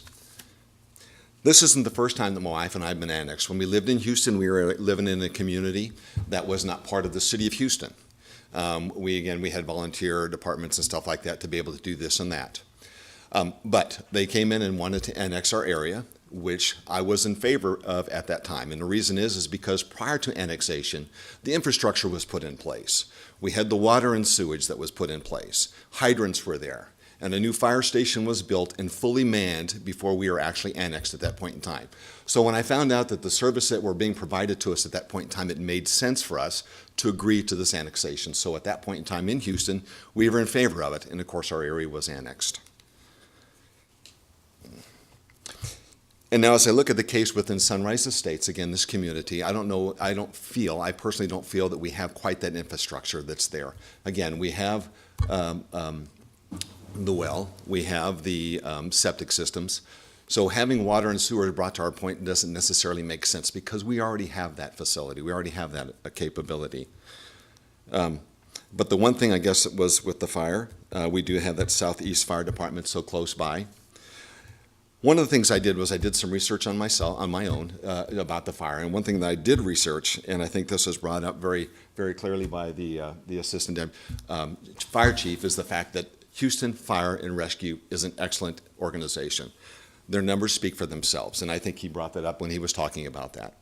But what we have is we're just not quite there yet from a locality perspective. We have that one station that Rule, the Southeast Community Department, or Southeast Fire Department, that's so close by, and the fact that we are out a little bit further from the fire stations that are there still leaves me a little bit of unsure of being able to get that to us as quickly as we possibly. Hopefully, we never have to worry about fire, but again, that's one of the things that has my concerns. I think as we look further down the road, and again, we've talked about this, that with a station there at 84th and Layton, that brings that fire and rescue closer to home to us, where we're going to have that full 24/7 support from Lincoln Fire and Rescue, so we'll be able to have that. So what I'm requesting, and I think myself and my wife are requesting at this point in time, is the fact that, and I think it's already been stated, I think we feel that's pretty much going to happen, that annexation occurs. We are looking to have this stayed off just a little bit for some of the other reasons that have been stated. Once we get that station closer by, we will feel a little bit more comfortable that we have that support, that that if a fire would happen to happen, that we would have that that support. So, and again, I wanted to thank you so much for this, for the time. And again, I also wanted to point out real quick for the assistant chief, my neighbor Dan Howe, who was also represented earlier, we went down and visited with the assistant chief, and he gave us all the time for us to be able to ask questions, answer questions, for us to be able to feel comfortable with the type of requests that we're having. So again, I just wanted to throw some kudos out to him. Any questions? Questions, Tom? Thank you very much for your testimony. I surely appreciate it. So your concern, if I'm hearing you correctly, is a response time from a Lincoln fire station not being adequate today, not necessarily a lack of water lines and fire hydrants to serve the area. Is that, which I think I've heard from a couple of testifiers today, that really the concern is the location of the fire station? Is that correct? I think that's my concern, well, of course, we all have concerns. I mean, I think my greatest concern, again, when we met with the assistant fire chief, he told us how the engines work and that they carry water, and that, again, it was a very educational day for us to be able to understand how they want to control fires. If they can get into a building and get into an enclosed area where that fire is, they can basically put the fire out fairly quickly with the water that's carried and with the hoses that they have. That's on the engine itself. So again, that's nice. But I think our concern is the fact that is the distances there and the probabilities. Because looking at some of the numbers that were out there in the annual report for 2016 that's out there for public view, we can actually go down and pull that out. When we take a look and see, some of those numbers are actually below some of the thresholds that were established, what they're trying to achieve. I think those thresholds are great areas to be able to get to, but it looks like we're not quite there on some of those as far as being able to get there with the number of manpower that it takes to be able to fight these fires. It was at like 59.1%. The minimum was supposed to be 70%, and their goal is to be at 90%. So again, with the fact that we have, and it's pretty much stated, I think the assistant chief mentioned that we need to have some more stations. We're going to relocate a couple of stations, plus bring on 2 new stations. The one there at Layton and 84th would be ideal for us. It brings the close proximity of that station close to us to be able to get there much quicker and be able to do that. Right now, I think the closest, it was mentioned earlier, we're at 2.7 miles is where the closest station is.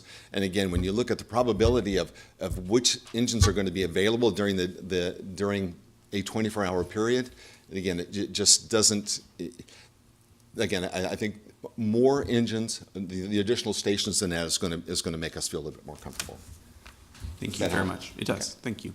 Dean? My same 2 questions. Were you aware that you would be possibly annexed at some point when you bought your property? To be honest with you, no. When we moved here, we were so focused on family. We saw where our location was.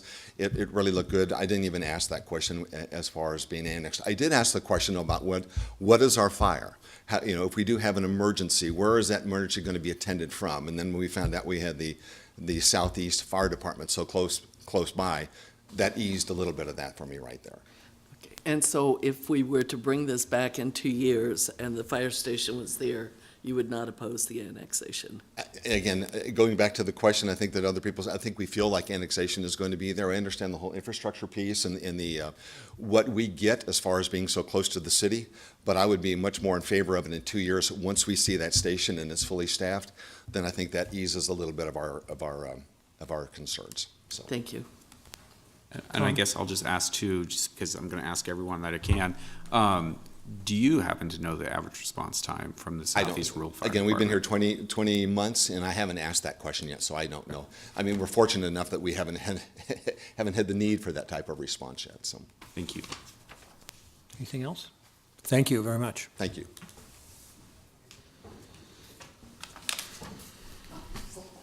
We're all going to run. Good afternoon. I'm Janet Chung. I live at 9501 Eastview Road, and I'm here on behalf of the Sunrise Estates Community Association.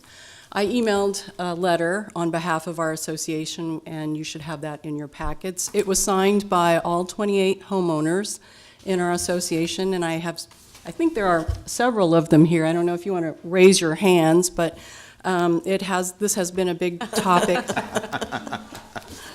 They're my cheering peanut gallery. But this has been a big concern for us.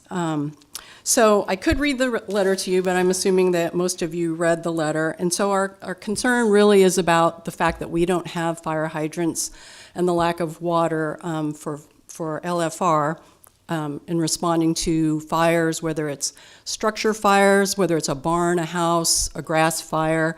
We all have acreages anywhere between 3 and 5 acres. We also have an 11-acre what we call our horse-born property, which has hay. So if there is a large fire, LFR, as they have mentioned, there are no hydrants in our community. They carry, I think did you say 500 gallons of water on each engine? And 500 gallons, I think someone said 4 seconds worth of, anyway, it's 500 gallons is not sufficient for a large house structure. We also had attached to the letter some of the articles that we came across when we were researching what LFR has done in other areas as far as house fires. So it was already mentioned by somebody that there was a Sky Ranch Acres fire and the house was destroyed. That was on a smaller property. As I mentioned, we have 3 to 5 acres. And if you look at the article that I attached, it said 80 firefighters showed up. And at that time, 9 fire engines would be required to relay or daisy chain from a fire hydrant to the house. As some of you mentioned, Dan Howe had sent a letter, and he is one of the property owners that we kind of quoted and used his address in our association letter. He is one of the houses that's furthest away from a hydrant, and we were guessing that he would need 3 fire engines because they now have more hose on their engines to daisy chain to get water to his house, maybe 4 engines, if those engines are available. If they're not already out on calls at another fire or another medical rescue, he would need at least 3 to daisy chain to the nearest hydrant. So, and then we also, Mr. Howe and Mr. Henna, or not Mr. Henna, Wolfram, they went down and visited with Assistant Chief Bohr, and one of them found the information online, or maybe they both did. I've been very busy gathering information from all my neighbors, but they gathered information about the annual report, and I cited 2 of the goals that are not being met by LFR. And as you've probably seen in the media, the City Council has been asked to add more firefighters, and as has been discussed, they're looking at relocating stations and building more stations. So we, at this point, request that you delay annexation. The homeowners association requests that you delay annexation until the fire stations are built and fully manned, so that you can, before you continue to add more houses and property for protection. And I can keep talking. But that kind of summarizes the letter. And I can show you the attachments, but you should have received the attachments in your packet, so. Ready for questions? Dean? How many fire engines or trucks does the Southeast Fire Department have? They have 2 engines and a tanker at the station that's at 84th and Holdridge, and that's less than a mile from our neighborhood. So the tanker holds 5,000 gallons. They also said that they could bring up from the south station. They have 2 tankers down there, which holds 3,000 gallons, and the other one holds 1,500 gallons. And that's about 6.9 miles from us. So if you're looking at the 2 minutes a mile that Chief Borer said, that's about 13, 14 minutes. And you mentioned that, you were concerned if the closest station was out on a call that it would be farther. Have you ever had a situation where both engines have been gone at the Southeast Rural Fire Department? No, we've had really good response from the Southeast Rural District for calls in our neighborhood. And actually, we had a medical call the first month that I was living in our house, so it's... But have you ever had a situation where both engines were gone at the same time? From the Southeast District? I don't know. Okay. We'd have to ask them. All right. And when you bought your property, did you know you could be annexed? We thought we would someday be annexed, but every year our board, when we meet, would call and ask. And the last time we called was actually in, I think it was August or late July this year, because we usually have our annual meeting with all the homeowners in September. And we were told, no, there's nothing has been changed. And the person reported back to us, no, they said it's still the same status as before. And then we got letters, all of the homeowners got letters that they were considering our neighborhood for annexation the following week after he had made that call. Okay. And the final question, just like I've asked everyone else, 2 years, if the station's up, would you be willing? As long as there was a fire station up and it was fully staffed, and I didn't mention this other article, but there was another article that we found that said that the city had a grant available to add staff for fire suppression vehicles. It ran on the Journal-Star August 29th, and it said the city council did not take that grant. It was not approved. And it says to meet the national goal, the city would have to hire an additional 30 firefighters. And that was quoting the fire chief. So we'd like to see LFR staffed and ready to go for the city, and then we'd be happy to be annexed and add to their load that they currently have. Thank you. Tom? Hi, Janet. Hi, Tom. Thanks for coming down and testifying today. We surely appreciate it. I was interested to hear that your homeowners association has a discussion about annexation, I guess, at least on an annual basis. Has that discussion ever, has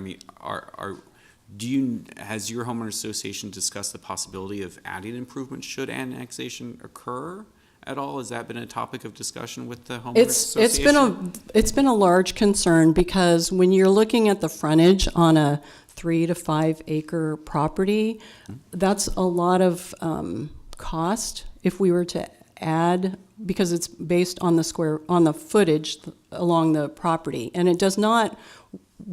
Evidently, Mr. Hinna has emailed Andrew several times and asked for some costs and been given an average, but we've not, we were told that they can't really give us the cost until someone requests it and it's in the workings. And they mentioned it's a city council public hearing thing on the assessment district. So it sounds like you pretty much have to say yes to it, and it has to be kind of along, and then you just pay whatever it is. That's, But for example, there's not been a conversation necessarily with the homeowners association and say a private engineer that could maybe work up a cost estimate or give you guys a rough estimate. of we improvements, have or- not Okay. hired an engineer to do that. Okay. I guess that is something we could consider, but we are a little reluctant to spend a lot of money on something that may not have the return and may cost us quite a bit of money. Sure. So going off of Dean's question, generally speaking, you think that with the addition of the new fire station, that annexation is something that might be more digestible? It would be more digestible. We also have a concern. I mentioned the 11-acre horse barn property. We're not sure how the infrastructure would, what we would do with that, because we would have to, if we were to ever sell that off, and we don't know how we would pay for improvements on that property, because 11 acres is a lot of land for us to pay for infrastructure on that. So we haven't really had that discussion recently. Back in 2008, I think, is when the last time it looked like we were going to be annexed. But that was 9-10 years ago almost. So there was a lot of active discussion, and we thought we were in the 2020 around that time frame. So we really weren't actively talking about a lot of the details until we got the letters, and then it was kind of like, holy cow. So yeah. Okay. And then, do you happen to have any ideas to the response time from the Southeast Rural Fire Department? I haven't asked, so. Okay, thank you. And so you're saying the homeowners association owns that property, the 11 acres? Yes. Yes. Okay. It used to be, it used for, well, we call it horse barn because there's a structure on it, and people could keep their horses down there because a lot. down here in the south Yes, it's corner? in the south corner. Okay. Yes. Looks like it's larger than the other area. Yes. Got it. Okay. Maya? So we've heard from Chief Boer, as well as it was referenced in the article about the fire, that LFR has the ability to request assistance from rural fire departments. So does that alleviate your fears in any way, given that you're in a very, right now at least, in a very beneficial position to receive that extra assistance? Well, we know that LFR works with Southeast Rural on mutual aid, and obviously the Sky Ranch Acres talks about how they called in Waverly as well as Southeast Rural. I mean, it helps, but again, as you've seen in some of the articles, LFR has a lot to take care of within the city, and we don't have any fire hydrants. So even if they are out there on site, they won't actually have the water, or what little water they have will be used very quickly. So if it gets out of control, which is what happened at the Sky Ranch Acres house, pretty much the house is just, once it starts spreading, time is of the essence when you have a structure fire. But on that same, along that same line of thinking, water is also limited with a rural fire. Well, the rural district brings a tanker. Yes, but that is, as we've heard, that is also a limited Right. amount of water. So in the sense, the only way to get the maximum amount of water would be to have city water and fire hydrants. I suppose, I guess I haven't asked if they've ever used all the tankers and, had to call LFR for backup. I guess that's a good question for me to ask at a Southeast Fire District meeting. Thank you. Any other questions? Didn't see any? Thank you. Thank you.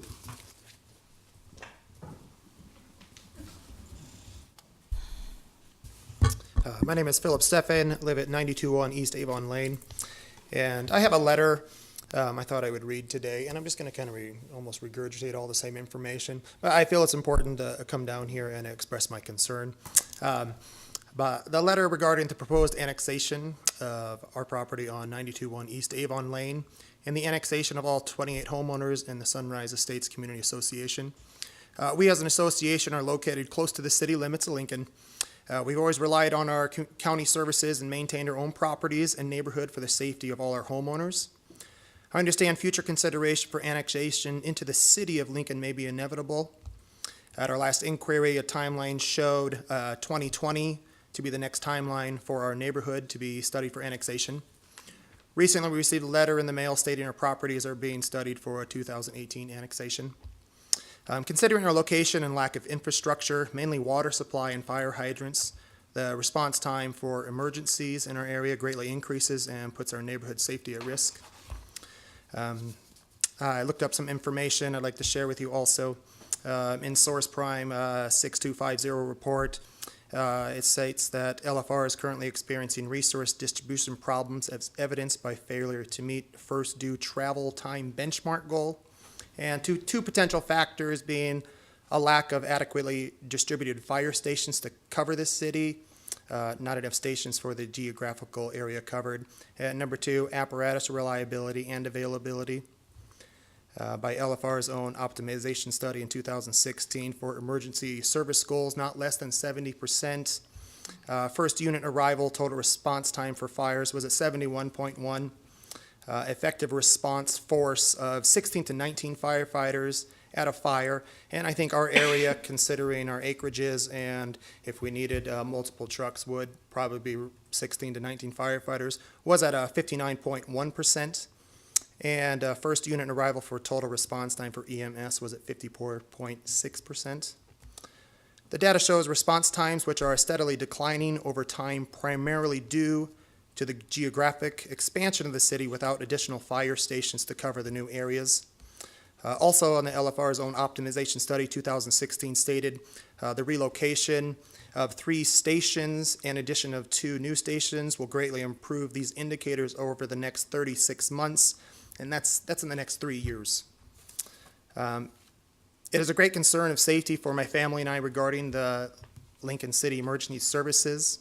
I asked you, the Planning Commission, to delay annexation until safety concerns have been met. Annexing us into the city, you're putting residents at unnecessary risk.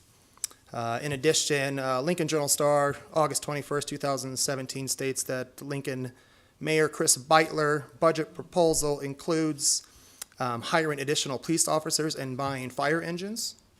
I believe delaying annexation would greatly benefit Lincoln City services by allowing more time for the city to build the necessary fire stations and buy more fire engines to service Lincoln residents. Until adequate services and safety needs are addressed, the Planning Commission and City Council should consider delaying annexation until we can all be properly protected by city services. And just to answer some questions that are already going to be asked, I don't know the rural response time for Southeast Rural District, and for the 2 years, I would be more in favor of it. In 2 years for that fire station, it would make me feel better. Yeah, and I'm using 2 years sort of as an Sure, arbitrary. right, and that's, I got 3 years. I'm in not here, holding yeah, the right. assistant chief's feet to the fire, but yeah. Yeah. And did you know that there was a possibility of annexation? Right, we've lived at our location almost 7 years, and we talk about it every year at our meetings about annexation and what that means. And if someone went down to talk to the city, and it was always reported back with the mid-20s, like 2024, but I think recently it was more 2020. So when we got the letter in the mail, it was kind of a big surprise to everybody. Oh, geez, I thought we had a few more years to till we were annexed in. Thank you. Okay. Tom. Thanks for beating me to the punch. I appreciate it. You stated a few times that you were desiring to delay annexation until adequate safety concerns have been addressed or met. In your mind, what are specifically the adequate safety concerns that you want to have met before annexation should occur? Right. When Ted Wolferman was up here, he talked about in Houston when he was being annexed into the city, the infrastructure was put into place with the water lines and the hydrants. And I don't know if the city of Lincoln can do that before we get annexed in, and then we could pay for those services over the 20-year time. That would make me feel a lot more comfortable. And, you know, I'm a family of, I have 5 kids at home, and, you know, safety is primarily my concern. And when we talk about annex into the city and the location of the fire stations and the lack of the water supply, God forbid there was ever be a fire in anybody's house, but especially, you know, if there's children involved, quicker time would be better for me. And if that water's right outside to put out a fire, I would feel a lot more better about that. Sure. But I mean, that was my main concern, the infrastructure and response time and stuff like that. Thank you. I certainly appreciate it. Okay. Might be a good time to start having those discussions. Right. Other questions? Okay. Thank you. Thank you very much for your time. Other testimony in opposition?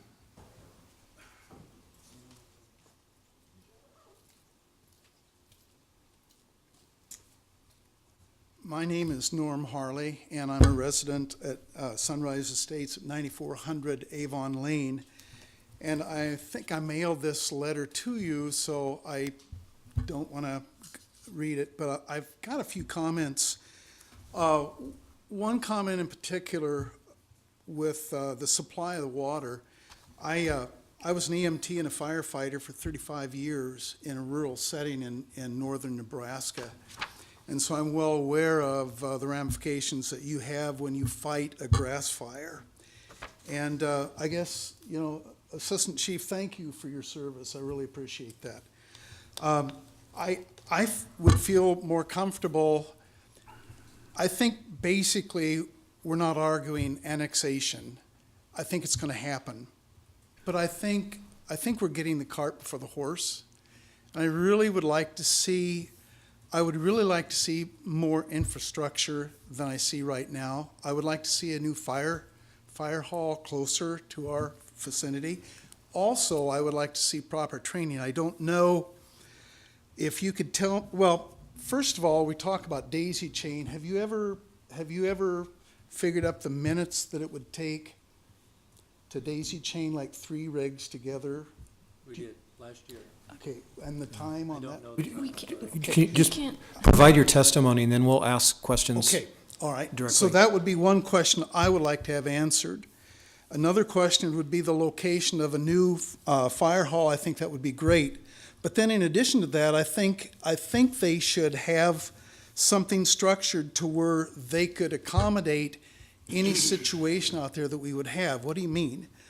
Mutual aid is a fine situation for like a mass casualty thing, but as far as accommodating the deficiency of a fire department, I don't think we should rely on that. If we have a major situation where they have to go out and ask for mutual aid, that's what it's for. But it's not for, oh guys, here's a grass fire, so we'll mutual aid with Southeast. I don't think that's the purpose of the mutual aid. In addition to Southeast, I asked the chief there, how many square miles did they service? And he said at one time we were 50 square miles, we're down to 25 square miles. So my question would be, if they are down that much, where is this going to stop? And at what point will it be to where they cannot offer any assistance of any kind? If they're losing that much tax base, at what point then will they lose whatever they have? And then as far as equity, I think you alluded to that. We moved out there 6.5 years ago, and we might have on that county road that's oiled, we might have maybe a dozen cars that would go through there. A lot of people would say, I didn't even realize it was out here. Now, because of Waterford, they know how to get out of there, and they're using our county road, which is fine. But I would say that probably would have 200 to 300 vehicles past our house in a day's time. So as far as equity, it works both ways. So I think that's basically the long and short of it. Questions? Thank you very much for coming down and testifying today. I appreciate it. Okay. the question that you asked the assistant chief, I will ask of him later. Do you happen to know the response time for the Southeast Rural Fire Department? I do not know for Southeast, no. Okay, I do not. thank you. Thank you.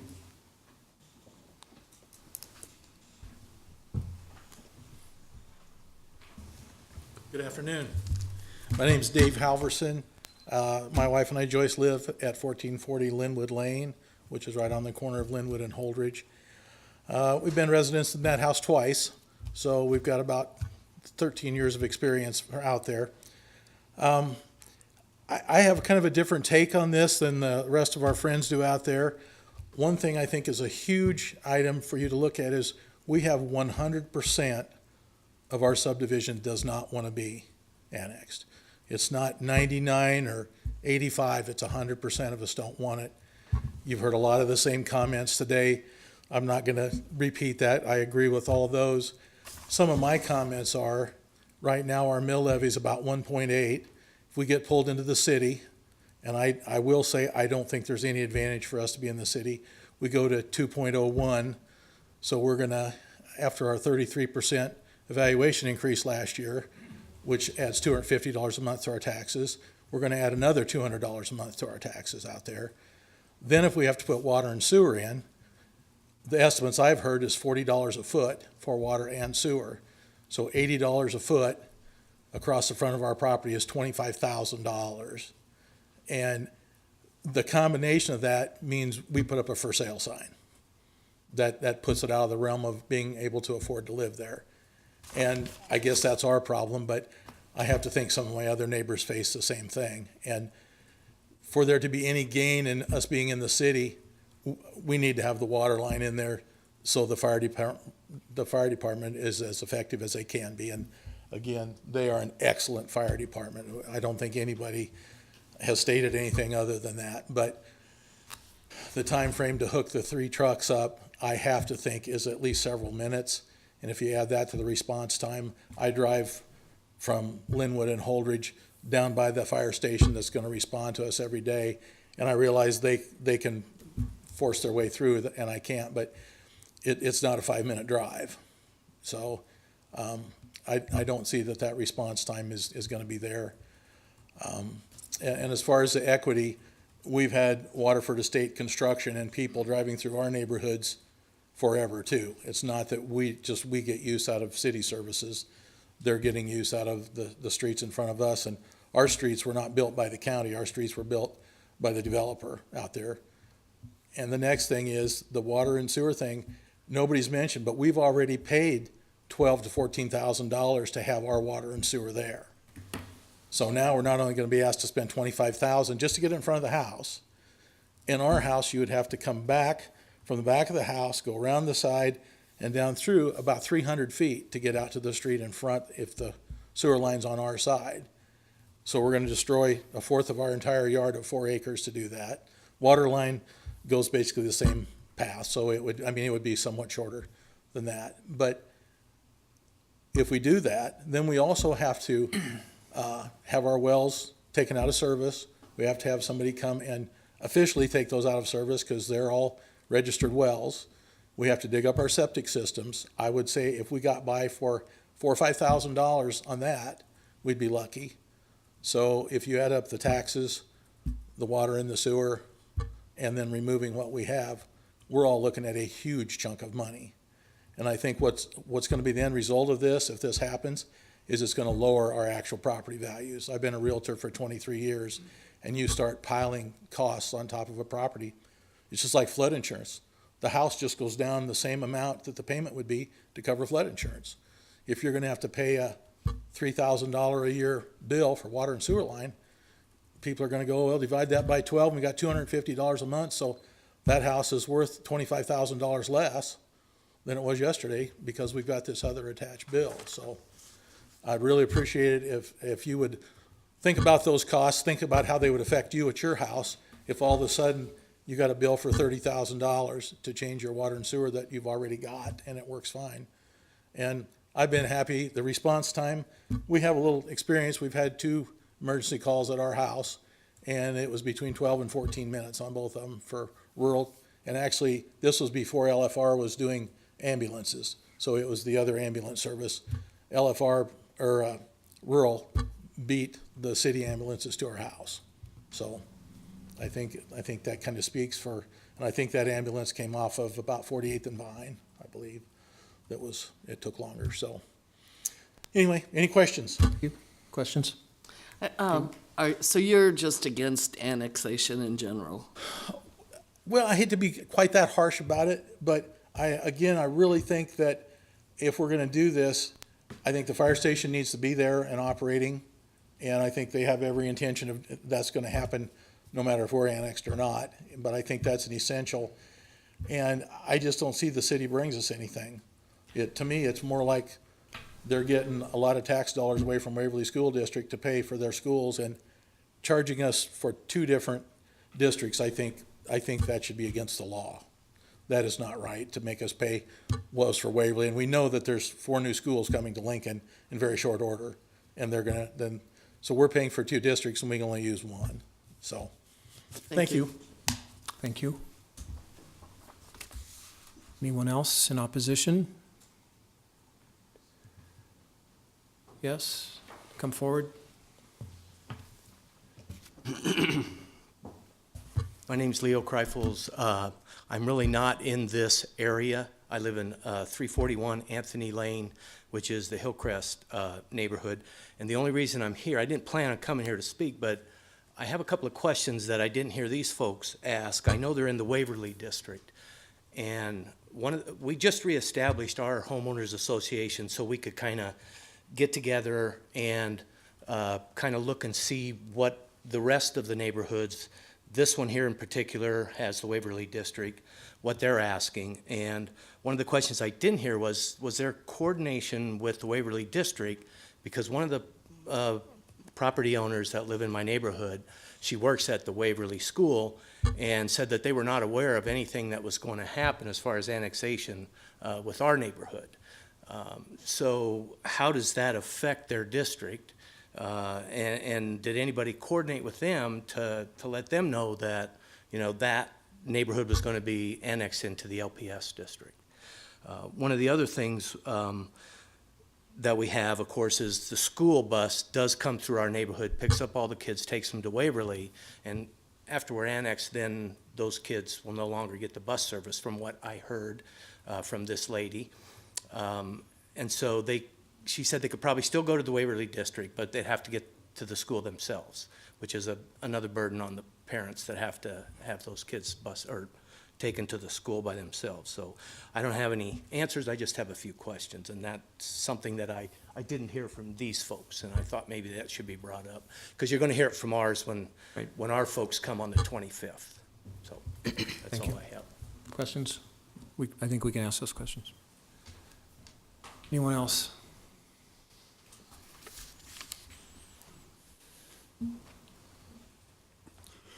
My name's Dennis Schutte, and I live at 9401 Avon Lane. And the fire protection is questionable for me. I'm 1,200 foot away from a fire hydrant. That is 2 trucks. And yes, LFR has a very good fire system. They're having trouble meeting their timeline now and putting 2 trucks to relay the water. That's going to add to their timeline, and he could not give a time of what it took. I do know that a 5-inch hose is 1 gallon a minute, or 1 gallon a foot to fill that hose. So that's 1,200 gallons they're going to run through that hydrant to reach my house, and I believe the hydrants are around 500 gallons per minute on the red hydrants. We've got a couple minutes right there to get the water in to fill the hose, plus the extra time of finding the closest hydrant. And I do not believe we are going to get adequate fire protection. I was told at the informational meeting that LFR could go up to 2,000 feet. And there's a couple of houses that are past that 2,000 feet. And the probability of being three of the closest places, fire apparatus being available at one time is pretty iffy. And that's what I have to say about that. Our streets, I believe the city street department is 4 inches.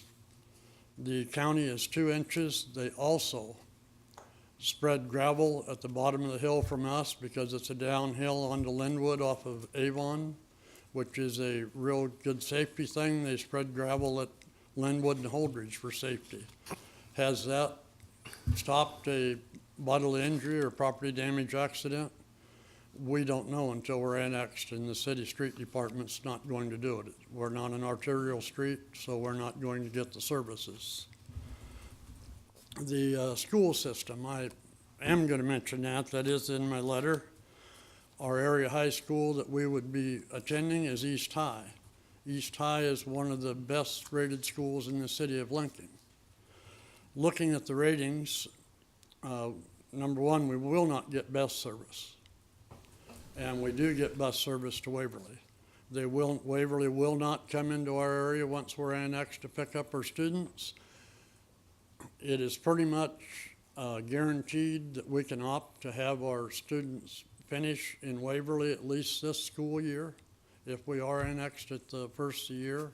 But we have to get them to either the nearest place the bus is going to pick up at or to school.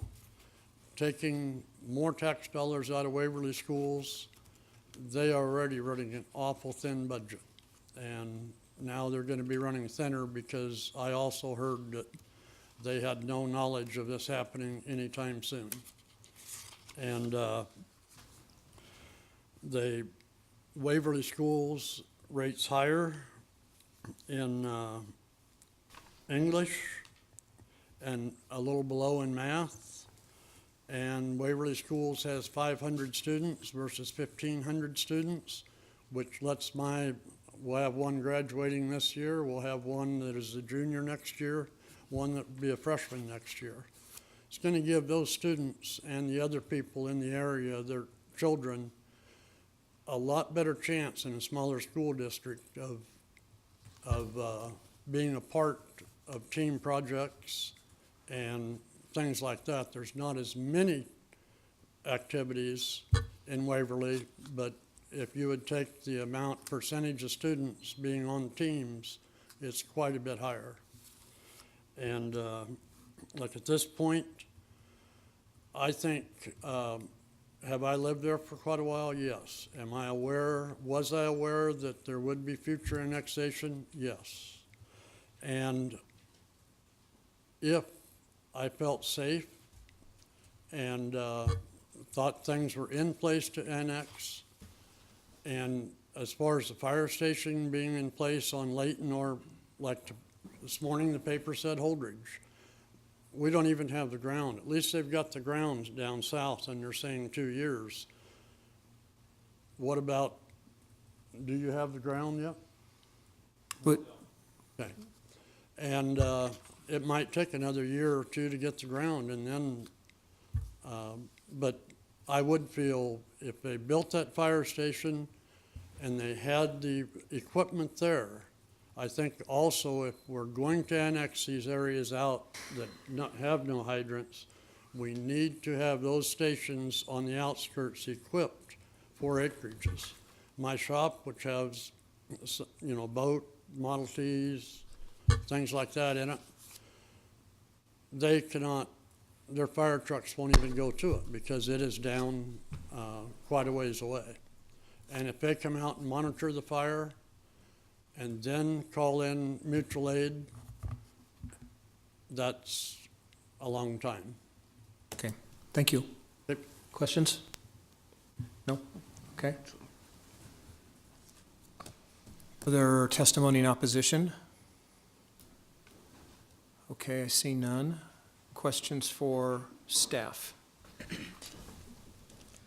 So if I may, as the applicant, the city wishes to address some of the comments and questions during rebuttal at this time. I think that's fine. I have questions. Can we do that? Can we do that after rebuttal, or? I think. Yeah, questions will be after. Yeah.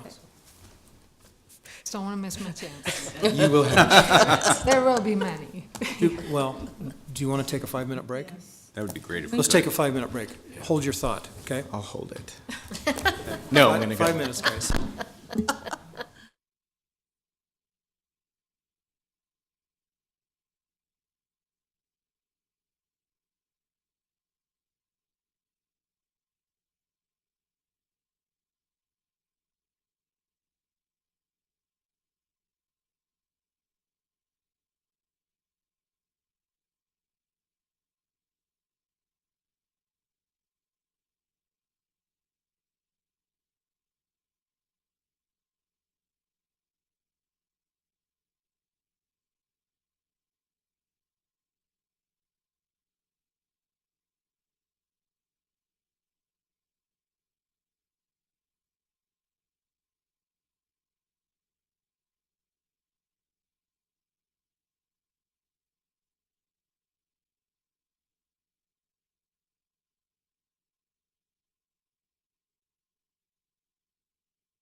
Okay, I think we're ready to start again.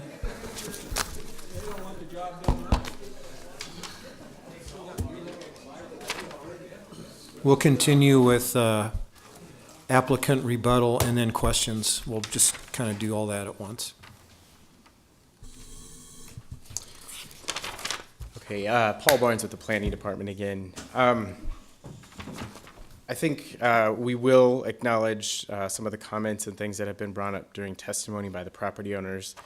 The first thing I wanted to do is bring us back to our annexation policy, again, rooted in state statute, embodied in our comprehensive plan for the city and county. And talking about these points, these are the reasons why we've brought these areas before you. It's the equity for all taxpayers, not just for certain ones, but for everyone. Clarifying service areas, both for emergency services and fire, and also road maintenance. And then also the orderly and efficient growth piece of that. Again, looking at the methodology, which of these criteria does this area meet? Well, it meets several of them. It is located in Tier 1, Priority B. Check off the first one. Is it engulfed by city limits? No, not completely. It is contiguous to the city limits on 3 sides. It is also in a location that has basic infrastructure brought up to the subdivision. Andrew has pointed that out. The water and sewer are stubbed up to this area and ready for a locally initiated assessment district to bring that throughout the area. And also, it is an urban character. Urban character is not solely based on use. It's also based on location and proximity to urban development. This area, by definition, is urban in character.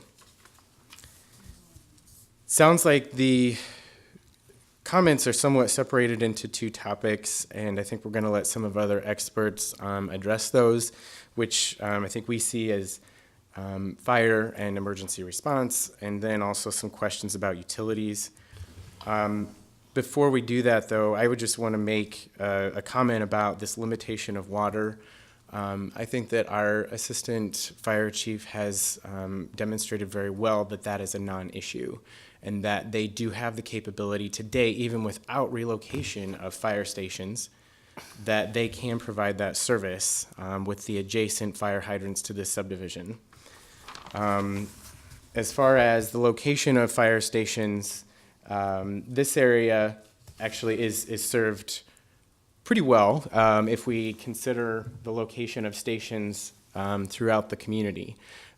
Through the process of their capital projects and building new stations, they're going to address that, but we do have Station 12, Station 9 here that would serve this area and currently does serve land further to the east, which is Waterford Estates. And that's in the city, and that is developing actively, successful development.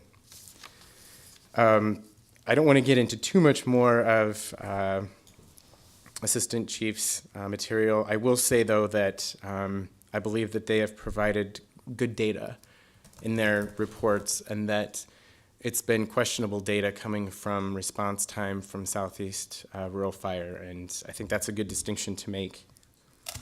In terms of the utilities items, we do have Bob Simmering from Public Works and Utilities who can help us walk through some of the assessment district questions and items of cost if we get specific to that. But as Andrew and I have said, the assessment district process is separate, and you cannot request that until you are annexed and part of the city limits, within the city limits. The basic infrastructure is there and is a logical extension to provide service into this area, but that would be a request of the property owners. The city would not do a design for these local lines and pay for that. I think that's something that they could consider and take upon themselves. There was a comment about, I guess I'll use this map, this area to the north and a matter of equity. And if they're in such close proximity, then why aren't they being annexed? I think there's 2 answers to that question. One is the utilities topic that Andrew had stated.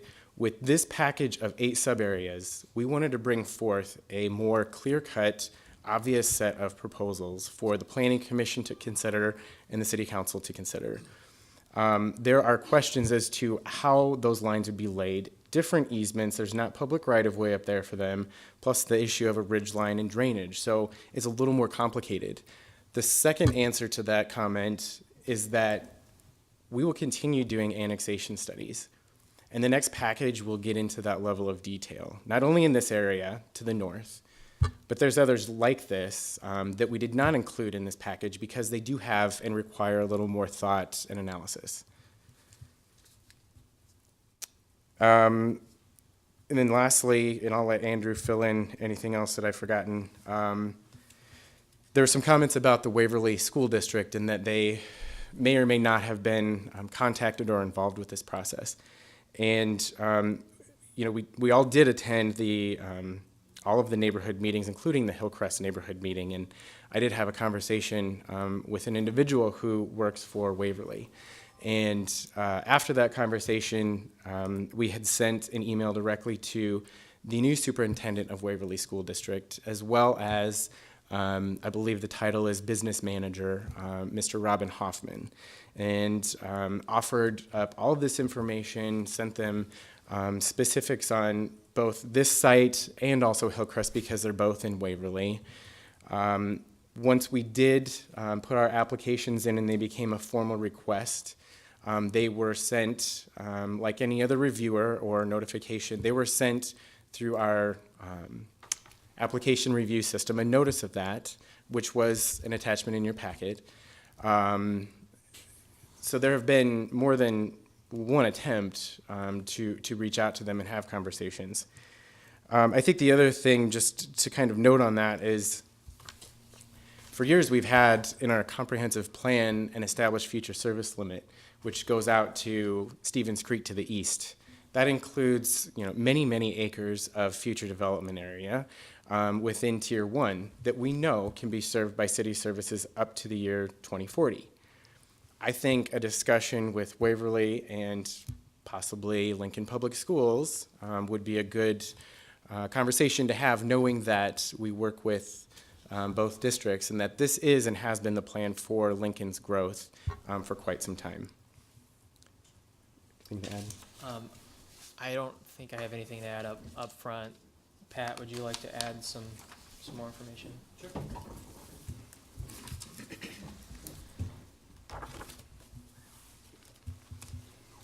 I think that we all agree that in terms of emergency services, response time is important. The quicker you get there, the quicker you can act, and the quicker you can resolve the emergency. I think we all agree. Everybody in the room agrees upon that. And I want to say that I think Southeast Rural Fire Department is a great department, but we have a distinct advantage. If you look at this chart right here, if you want to consider the race, we're going to start the race right here. When we get the notification when we're in the station of when the emergency, where the emergency is, we're going to start right there. Where does the race start for Southeast Rural? I have no idea. They're not in the station. You can have a station right next door. You can have a station on every block. But if no one is in the station, it doesn't do any good. So our clock starts here. I don't know where their clock starts. Again, I think they're a great department. And then it goes on from there. One of the gentlemen talked about effective response force. If I might, if you allow me to, I'd like to expand upon that a little bit. An effective response force is a number of people needed to do all the tasks at a given job. And at a fire, we break it down into, there's a number of them, but the three primary ones. Putting water on the fire, ventilating the structure, and searching for people who are trapped. 16 to 19 people. So you might have, if one person that lives close to the station, one person can take one engine or one vehicle or one something to the fire, but you've got to accumulate 16 to 19 people in order to have an effective response to that particular incident to do all the work that's necessary. And so no one knows the response time for Southeast Rural. I don't know it. Again, I think they do their very best, but we know exactly what ours is.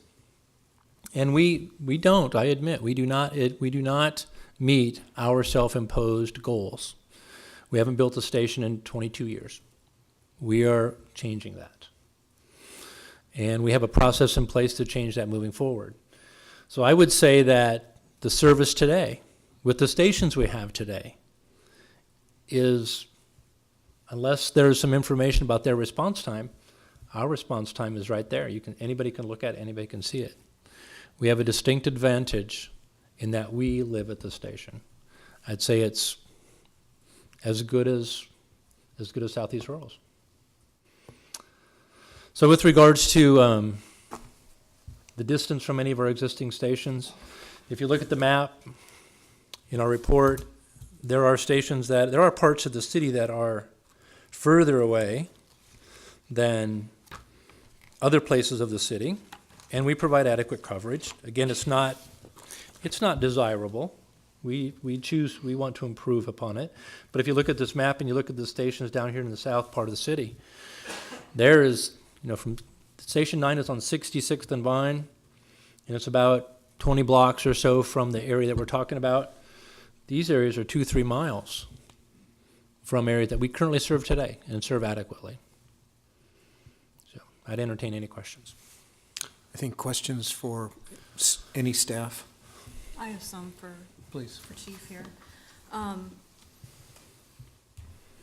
How long, I know the question came up, how long does it take to do the daisy chaining if you have to do that? I don't know. But let me describe it for you, and you can probably get a sense of how long it takes. So if we were going to do the complete 2100 and whatever 3 times 750 is, so 3 fire engines doing all of their hose, and it's 5-inch hose, and all the hydrants in this area are new hydrants with a minimum of 6-inch mains, which provides us with more water than we can use. So it's an adequate amount of water supply. So the first fire engine, knowing where they're going, stops at the closest hydrant, hooks to the hydrant, and drives and lays out all their hose. The next one doesn't stop anywhere until he gets to the hydrant, until he or she gets to the location of the engine that laid out all their hose.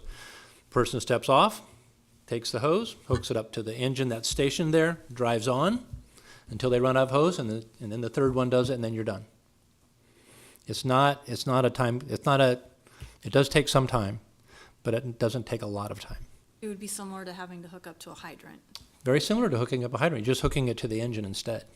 Now, You're doing it 3 times. I want to make sure that I heard you correctly. When LFR is dispatched, how many trucks do you send? Today, on a fire alarm, we send 3 engines and 2 trucks. So, and those 3 engines are the ones that have the hose? The engines are the ones that have the hose, yes, So ma'am. they've already got the 3 engines going Yes. automatically. All start at the same time, headed toward the address. Yes. Okay, thank you. Welcome. Yes, Maya? Is the information about the rural southeast response time available to us? Can we get that information? I don't know. It takes quite a bit of staff to put together these kinds of charts and data. I don't know that they have the staff. I don't know if they measure those things. I don't know. I don't know if it's available. So it seems that we're basing this entire conversation on information that we don't have. I'm wondering is there something time sensitive about this, or would we, 2 things. Will we be able to delay this and get that information so that we can properly debate it? And secondly, is that imposing too big of a burden on the department? Yeah, you could say so.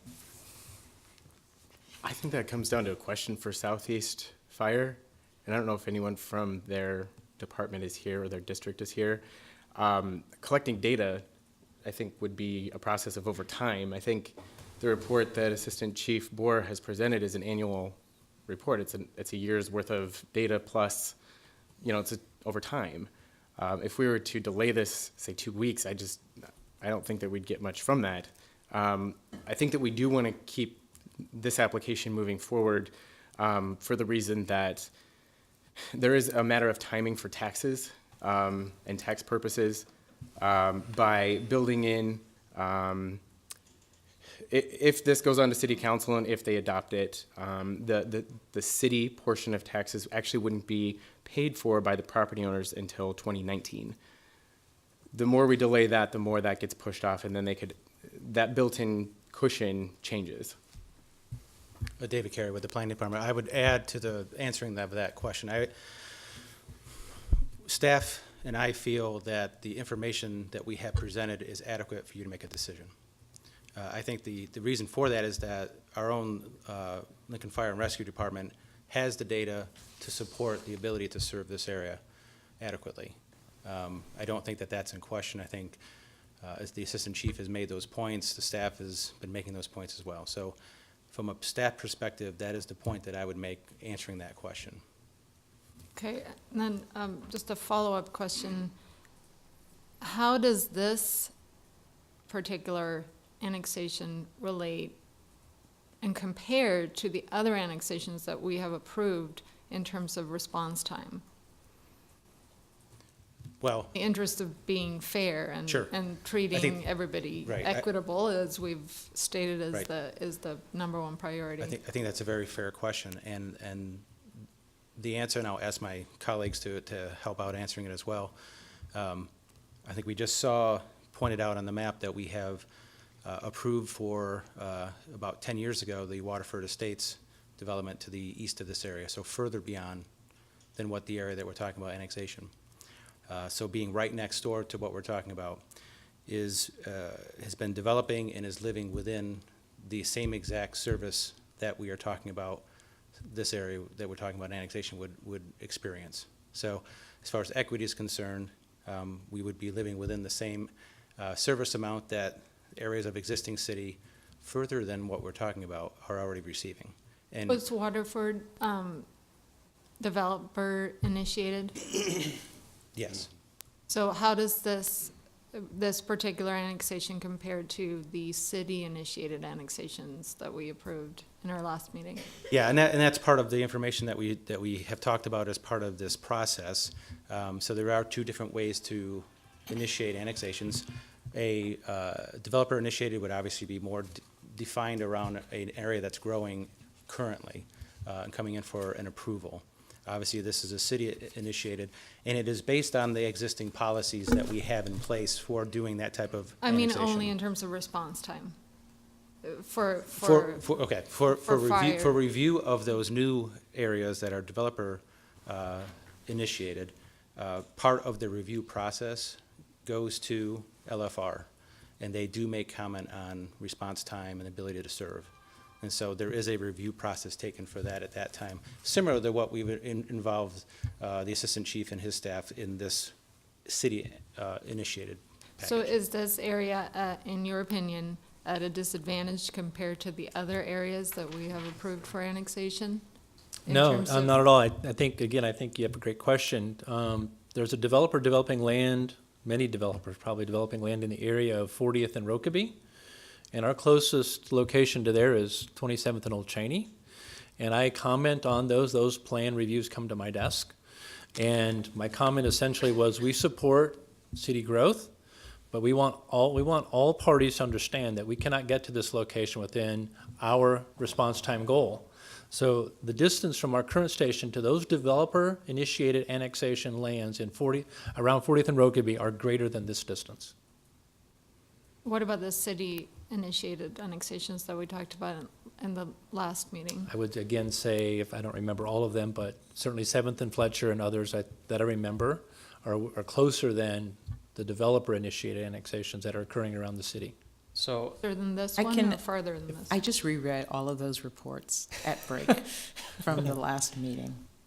Area B, 3 miles. Area G, 2 miles. Area H, 1 mile. Area F, 3 miles.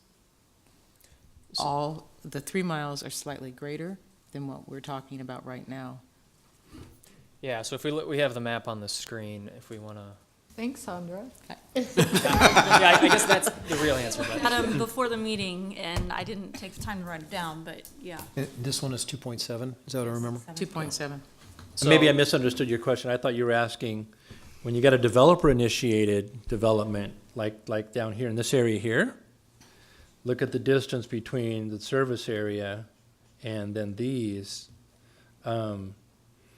This is a greater distance than what the city is proposing in their annexations. That's what I thought your question would be No, answering. I appreciate all of the answers. So if you look here, I mean, here's the closest stations to this. Obviously, the one we looked at just before this, there's a station right next door. But one of them from last time, station's down there. No. This was, we looked at last time, the existing stations right there, that's a little closer. This is the golf course we looked at last time. The closest stations are pretty comparable to what we're looking at today. And then here, this last parcel we looked at last time, again, a similar distance to what we're looking at today. Other questions? I do have a couple more just in Please. general. So I just want to kind of reiterate here, just because they're annexed does not mean they have to join city water, city sewer. They do not have to expend that money. Correct, yeah. As I showed earlier, that subdivision, that acreage subdivision from 1996 that was annexed, and they still don't have water or sewer. And really, the discussion about water and sewer costs is something that would be for the Board of Equalization down the road if it's requested. Annexation, That would be initiated by a property owner correct, yep, if they so choose. yep. Can I ask a follow-up question to Yeah. that before you go I to have a one different on one? that, too. And Bob might want to join. I don't know that you'll have to, but it'd be good to have all you guys up there to be foursome then. Is the basic infrastructure that's in place around this sub-area the same basic infrastructure that would be in place for any new development anywhere? Or is there anything missing? Yeah, so imagine this is just an empty farm field, and Right. someone wants to come in and Right. redevelop it. They would have to build all of the water, sewer, streets inside of this. So there's nothing lacking from what the city would provide for any development or any subdivision? Correct. Similar to this? Yep, this would be the same situation as any new development Okay. in the city. Sorry. No, it's okay. I Just actually, or just real quick, piggybacking on that also, it has to be annexed to provide those services. So for fire hydrants, you'd have to annex the property. Correct, yeah, there's not really a scenario where the city pays for, say, fire hydrants through all the local streets before annexation. That's not how the city of Lincoln does things. So Thank you. it'd be And- annexed and then they'd request it. that is, that was my question. That was one of my questions. Because it sounded like each of the folks who came from Sunrise today in opposition said that they really felt like they should have more city services provided, that there should be a basis for increased taxation or annexation.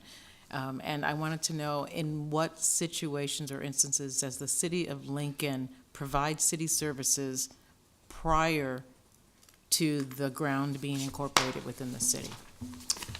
We have a concurrency policy, which is that we won't do that until it's annexed. So I'm not aware of any circumstances like that. Okay, and then, But there is a partial subsidy available if they go that way. Potentially, and that's something the Board of Equalization would work out. In the past, if there's been, say, there's a street and there's only houses on one side of the street, instead of making just that one side of the street pay for everything, the city may subsidize some of that cost to help offset the burden. But again, that would be up to the Board of Equalization, so. so if that were the case along Holdridge, if fire hydrants were put on the south side of Holdridge along the Sunrise Estates, they would not be expected to pay for those lots that are also adjacent on Holdridge, north of Holdridge. Well, I'm not sure if any more hydrants would be put in Holdridge. I mean, usually you have water on one side, sewer on the other side of the street. There's not water on both sides of a street, technically. So Got it. All right, yeah. I see. So there's already hydrants in Holdridge. Okay. And on these streets, there are property owners on both sides of these streets. So Okay. I don't know that the city would actually subsidize any of these particular ones. And then earlier, one of the folks who testified in opposition seemed to raise an issue about who pays for the utility cost or the upfront cost in the assessments, whether or not the 20 years is, whether or not that initial upfront is paid for by the city or by the applicant, the group of applicants, the assessment district. Yeah, and that's correct. It would be paid for by the city, but then the city would be paid back by the property owners. Okay. Tracy Cora had more questions, I think. Yeah. The gentleman that owns the big parcel on Holdridge, and he talked about they put in it sounded like kind of like a right-hand turn lane in there, but it's grass or along those lines. And he was talking about having to maintain that. Am I thinking properly that that's no different than a city property owner having to maintain the right-of-way between the street and the sidewalk or however far up it goes? Yep, yeah, everyone, as you know, everyone in the city maintains their little strip of right-of-way between the sidewalk and the road. So this is that same situation. He just has more of it because he has a larger Right, property. because he owns more land. Mm-hmm. Okay, other questions over here? None? Do you have more? I think that's it. Okay, I don't think we have any other questions. I think we're ready for a motion then. Move approval, core. Second, Beckius. Discussion.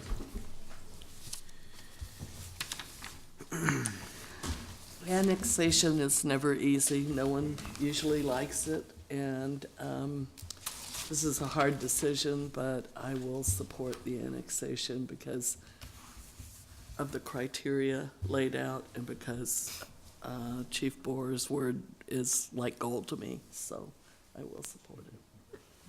I too am going to support this annexation, and primarily for equity issues with the folks who are paying taxes around this area, and also for consistency in decision-making.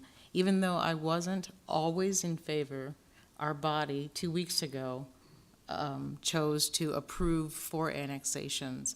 And for the primary reason that folks seem to be arguing today on fire and rescue, we have made decisions based upon what we believed were adequate fire and rescue presented by the department. And so I'm going to support the department, their testimony or their information, and maintain consistency with this body and vote in favor. Tom? I too will vote in favor. Thank you to everyone that came down to testify. I appreciate it very, very much. The only issue that I had in front of me was an issue of safety and whether or not we would be looking at a decreased level of service by Lincoln Fire and Rescue should this annexation took place. I'm not convinced that that is the case. I'm not convinced that we're looking at a lower level of service. I do think that the major tenets of our comprehensive plan illustrating what annexation should look like have been met in this case. I think that that has been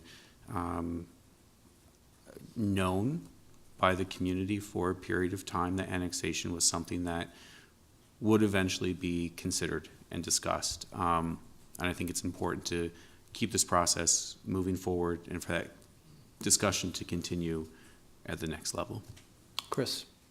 I'm going to vote against the motion. I'm generally supportive of annexation, but I really do think this is a timing issue. I think that, as Maya pointed out, we don't know the fire issue, but you know, I think that in 2 years there will be a fire station there, hopefully, and at that point it would make sense. And I think that the supporters there, 100% of them don't support it now.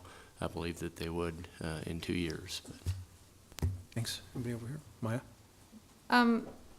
I would, I'm going to support the motion as well. I asked about delaying just because I thought as a courtesy to the people who took time out here today being able to actually compare response times would just be more transparent. But I'm sensing that I'd be asking or putting too big of a burden on a department, and we may just delay and come back with not conclusive information. So I will, for that reason, I will revert back to what I said in our last meeting, that we have to look at the specific annexation policy as it's laid out in the comprehensive plan, which we've all signed off on.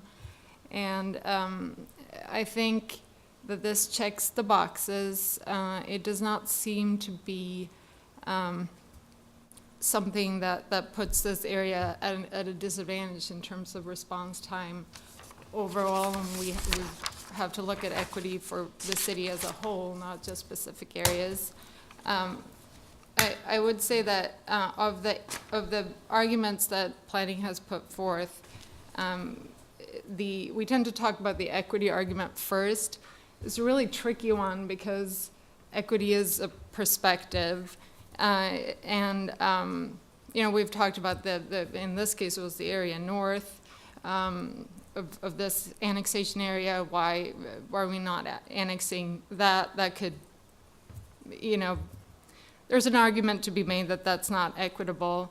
There's also an argument to be made for the Waverly Public Schools District that that's not entirely equitable. So for me, I adhere more to the orderly growth argument. You know, we have to look at annexation in order to grow. We have to try and do it in the best way we can, and in the way that makes the most sense, considering where we can extend these city services. So for that reason, I will support the motion. Anyone else? Yes, Kristen. And I thank all of you for taking the time to come and testify and talk about your properties. And this is a real challenging and complex issue as we move forward each time.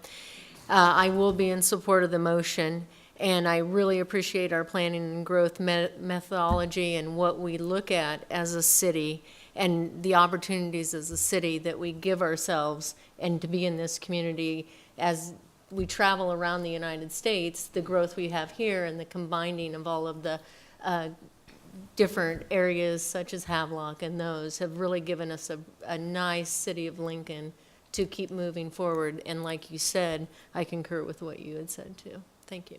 Is there anyone else? Yeah. Oh, go ahead, Tracy. No, go ahead. For me, some of this is not so much the location of the fire station as it's the location of the fire hydrant. And I think that this particular area has been kind of spoiled, if you want to, because they're so close to this southeast rural fire station already. So it appears that they're gonna have longer response times, and we don't know that for sure. But what we do know is that those hydrants are there, the trucks come out and they can hook up and they can reach all these properties and service them.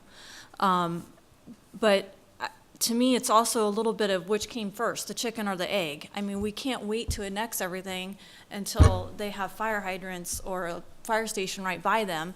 It's gotta be some give and take. And as far as the equity is concerned, I mean, as someone that lives pretty much in the center of Lincoln, I'm probably farther away from a fire station than some of you guys, but you guys are driving on the same roads as I am every day probably, and you're not getting, you don't have to pay wheel tax. You don't have to pay some of the same taxes. I have to pay LPS taxes and I don't have any kids. So is that fair to me? No. But you know what? That's the way the world is. It's not fair. So I'm supporting it. I think that this is appropriate for annexation, and sometimes that's just the way the cookie crumbles. I didn't have any more fire-related ones. I want to thank everyone who provided testimony. I know for sure that it helps every one of us come to our respective decisions. It really does, so thank you. I'm going to support the motion as well. I don't really have anything to add. I think that everyone's spoken about the merits of approving this motion. So, Jerry, would you please call the roll? Yes, this is for approval of annexation 17016. Beckius? Yes. Edgerton? Yes. Finnegan? Yes. Harris? Yes. Hove? No. Joy? Yes. Washington? Yes. Core? Yes. Share. Yes. Motion carried 8-1.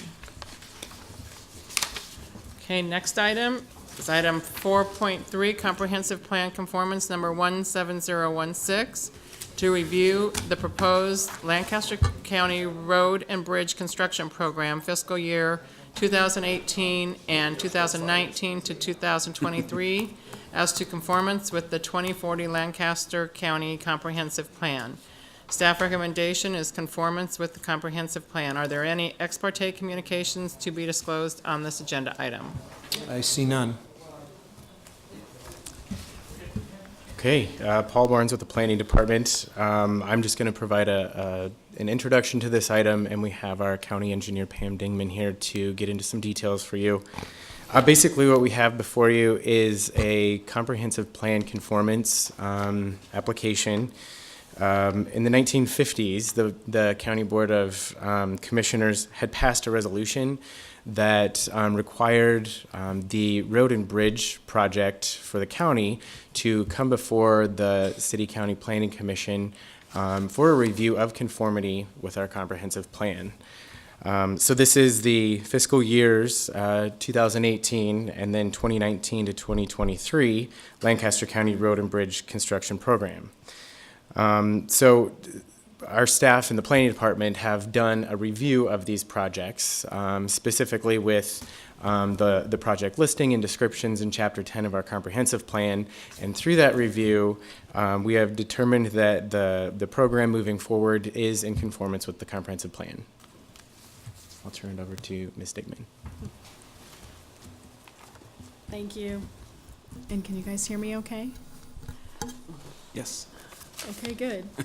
I want to talk about first for just a couple of minutes, and I promise that I won't use 2 hours of your time this afternoon or 2 additional hours, but hopefully somewhat less than maybe 15 or 20 minutes. I want to talk to you a little bit about the current conditions of our roads and bridges.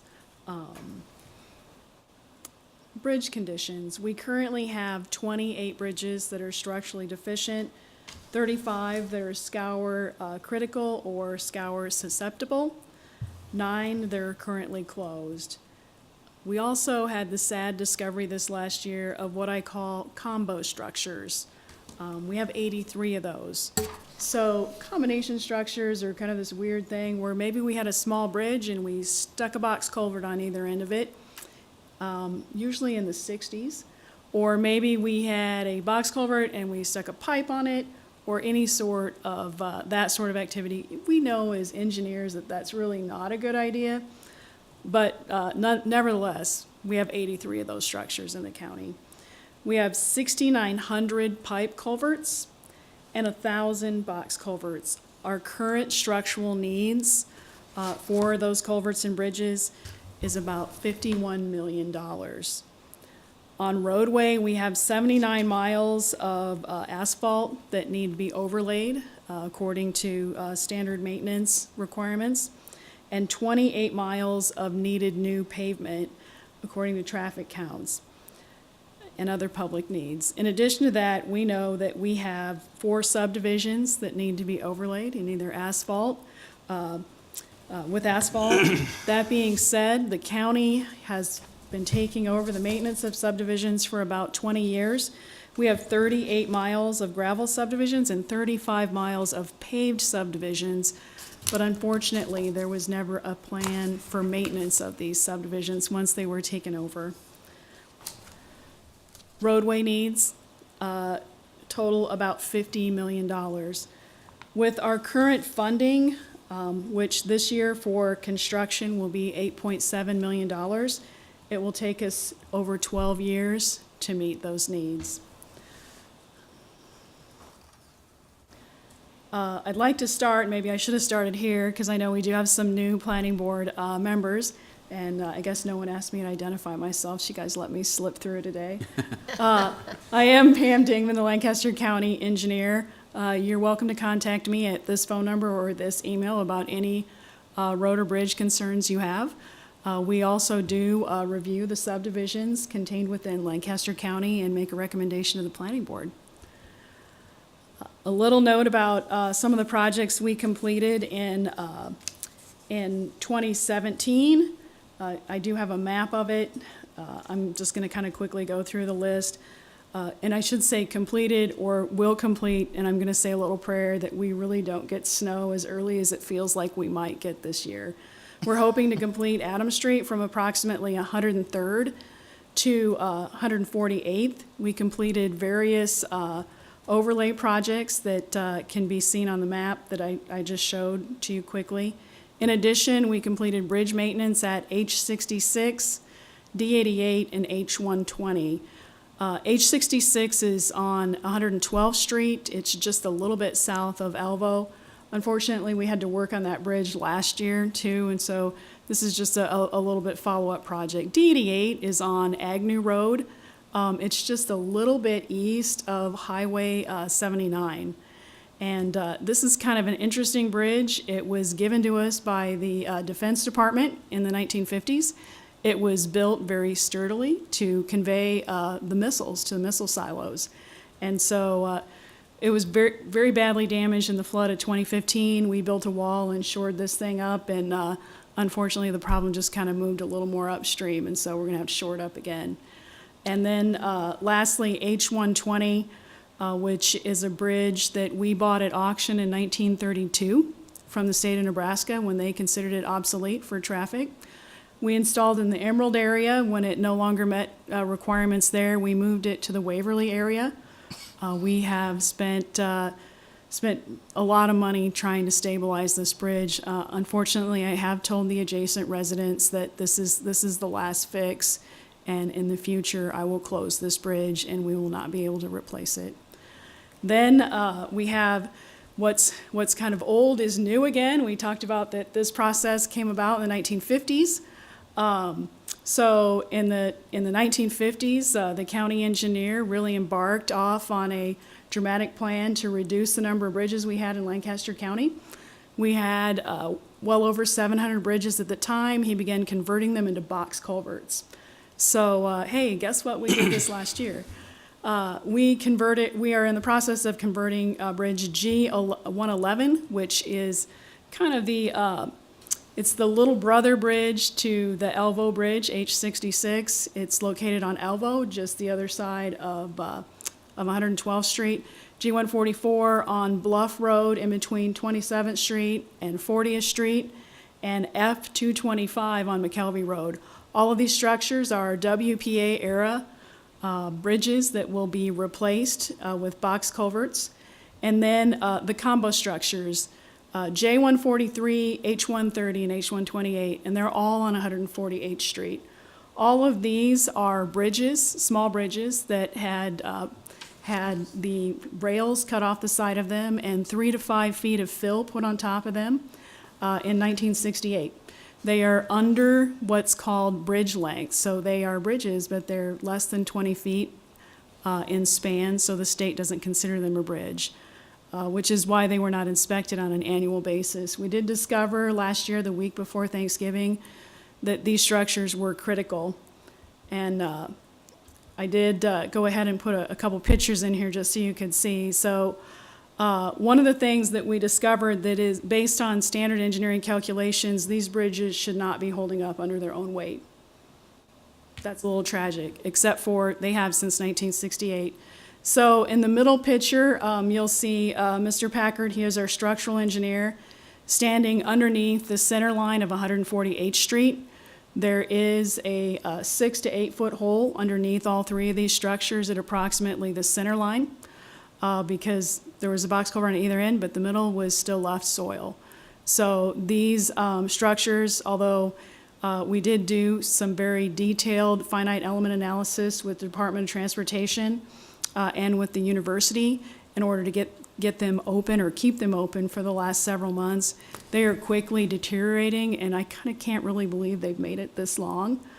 So I do want to thank, though, the university and the Department of Transportation. There's over 5,000 cars a day on 148th Street, and just replacing these is going to be very burdensome to the surrounding communities, but we really need to do it in order to make sure people are safe. The slow sign shown on the far right is when we came in to net these bridges to make sure we could keep the birds out of them.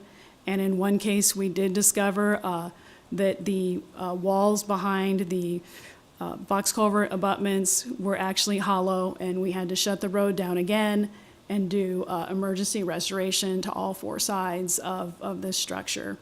On the bottom are some of the pictures of the renovations we did to Bridge H 120. That's in the Camp Creek drainage basin. The picture on the left is the before picture, and you can actually see the storm pipe kind of in the center of that picture off to the side a little bit. The picture on the right is the riprap embankment we did. You can see the pipe where it really should have been. We shored this in, and then we went ahead and we laid soil back over the top of it, and in a really dense type of mat that grows grass. And we know now that if we lay soil over the top of the rock and really get some good grass growing in there, that holds that rock in a lot better. FY18. So in FY18, as you see the map up on the screen, we have a couple of interesting projects. I worked with Department of Roads for about 2 years to get a partnership made with the north part of Branched Oak Lake. So Lancaster County has the most rec roads of any county in the state. We have over 40 miles of state recreation roads. Only they're not really state roads. We maintain them at Lancaster County, and so we remove the snow and we patch them, and when it's time to overlay, we overlay. Traditionally, the state has shared in those overlays 80-20. The best I could do with multiple years of negotiation was 60-40. And so that is of concern. This will be a 2-inch mill and overlay, not a traditional 3-inch overlay, because of the sensitivity of some of the environment on the north side of the lake. You do see on this map Raymond Road from Highway 79 over to 1st Street, and you'll see a little X that indicates Bridge C91. So that was also in last year's plan. It was really my intent to construct that bridge and overlay that road this year, except for as I was ready to put the bridge out to bid, the state came to me and said, no, wait, Pam. We have several structures on Highway 79 that need to be replaced and overlaid, and we just found enough money to do it, so you need to wait. And we're going to use Raymond Road and that bridge for our detour. And I said, but wait a second, ladies and gentlemen, on a sufficiency scale of 100 points, that bridge is a 27. I don't think we should use it as a detour. I think you should let me replace my bridge. I didn't win that argument, but I tried. They have agreed that if anything happens to our little bridge, why the detour is on it, that they will pay for it. So I was kind of happy about that. In any case, as soon as the state is done using this as their detour, we're going to go ahead and overlay that stretch of road and replace that bridge. Next year also, it's my intent to pave 98th Street from Old Cheney to A. 98th Street is currently the only road that we have ever really graded to meet the existing RUTS interlocal agreement, rural to urban transition section. With that being said, I know that Mr. Berkland from the city is here, and we've had a few discussions because we've never actually paved a RUTS road that we've graded, and this is the only one. The section that's laid out in the interlocal agreement doesn't really work. It's a nice theory, and Mr. Berkland and I are still kind of coordinating how we're going to get that in. But this is 3 miles of pavement. We now know that we have over 700 cars a day on this stretch of gravel. We also know that our gravel really falls apart at about 300 cars a day. Mm-hmm. In addition, this graded extra wide section, which would meet the future 4-lane divided section, hasn't really behaved very nicely as a gravel road, and that probably shouldn't really be a surprise to any of us. So it started off being a 24-foot wide gravel road, and now it's over 40 feet wide, which makes it impossible to maintain. We have various other asphalt overlay projects we're going to do next year that can be seen on this map in purple. In addition to that, we are looking at, we're still coordinating with Department of Transportation on Saltillo. They have agreed that Saltillo has a safety problem, and Saltillo should be a safety project. I was hoping really to have something confirming in writing from them before I got to the presentation today, and I appreciate you guys waiting an extra 2 hours for me, but I don't. I don't have anything in writing today yet, and maybe I will next week, but we're very, very close, and I really appreciate that. So just a brief summary. In addition to that, I talked about bridges. Bridges E117 and N19 are bridges that were damaged by the flooding in 2015. These bridges we do hope to replace next year.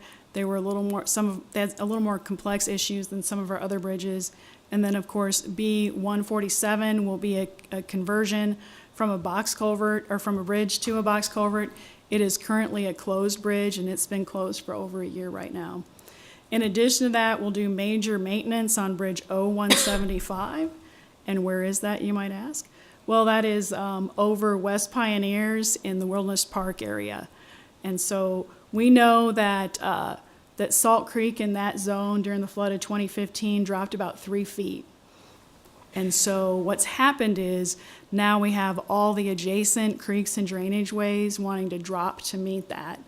And in conjunction and coordination with the City of Lincoln Stormwater Management and with the NRD, we're going to put drop structures at Old Cheney and Pioneers. And so the first one to go in is at Pioneers, and then later I'll talk to you about the one at Old Cheney.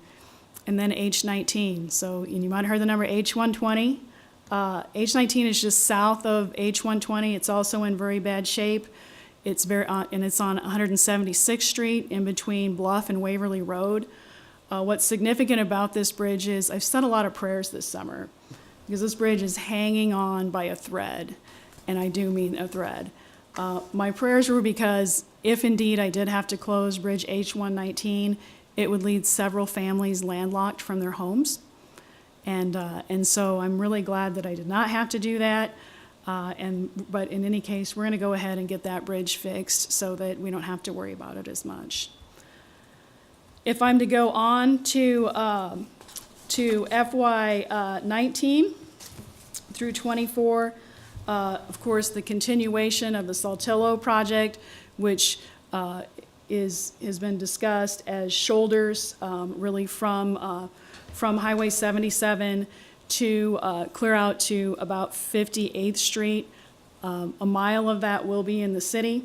And again, Mr. Berkland is here, and he can discuss the partnership in that. But it is our intent to coordinate with the City of Lincoln to get the best, most contiguous project for that corridor.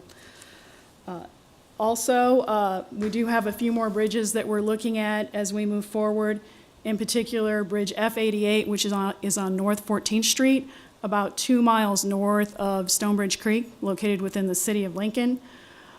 This bridge is in very bad shape. We know we need to fix it. It has actually been on our 1 and 6 road plan since the late 90s. And so I think that just gives a little more depth to how far behind we are in county engineering. And then you see the long red line in the upper right-hand corner of the map for this. And so what that is 162nd Street. And this is a little more of singing the same song.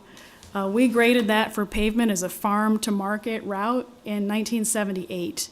It currently has over 400 trucks a day on it and has become very, very difficult to maintain. The more interesting thing about this is for continuity of the system with many of our adjacent counties is once we reach the county line, it's paved. And so it would connect Ceresco, Ashland, and even on up into Fremont and Wahoo. It opens up a major corridor for us. I think that's probably why we see so much traffic on it right now. As we go down to the south of the map, we know that we're going to have a lot of projects that we have to coordinate in conjunction with the South Beltway, and that with the Beltway being estimated for start of construction in 2020, we kind of need to get going on that.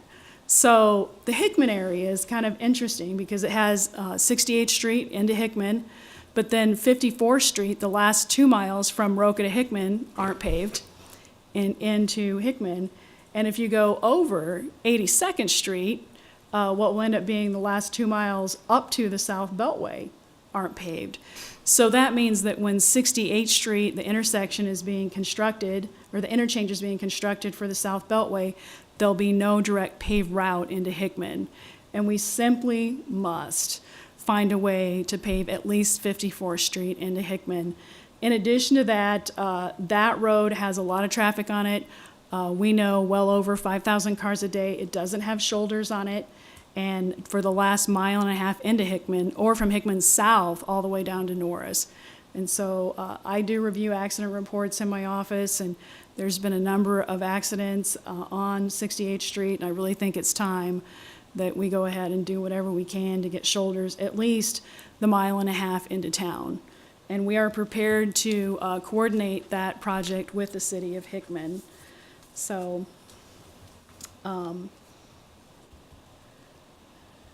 with that, lastly, I'd like to say, we're at an interesting time for our roads, and whether it's me dealing with our rural roads out in the county or Mr. Berkland dealing with the urban roads in the city, one thing we know is that we have really nearly reached the same fatality rates as we had in the 1950s, and it's really largely because of distracted driving. I've been doing a lot of speaking, actually, and guest speaking, even at driver's ed classes, about the importance of not doing distracted driving.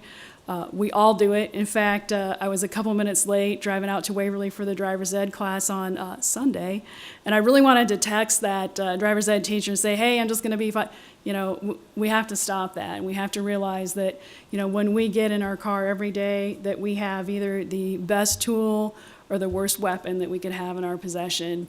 And so one of the things we've been doing at County Engineering is we're stepping forward to do a lot more awareness on what distracted driving means to our citizens.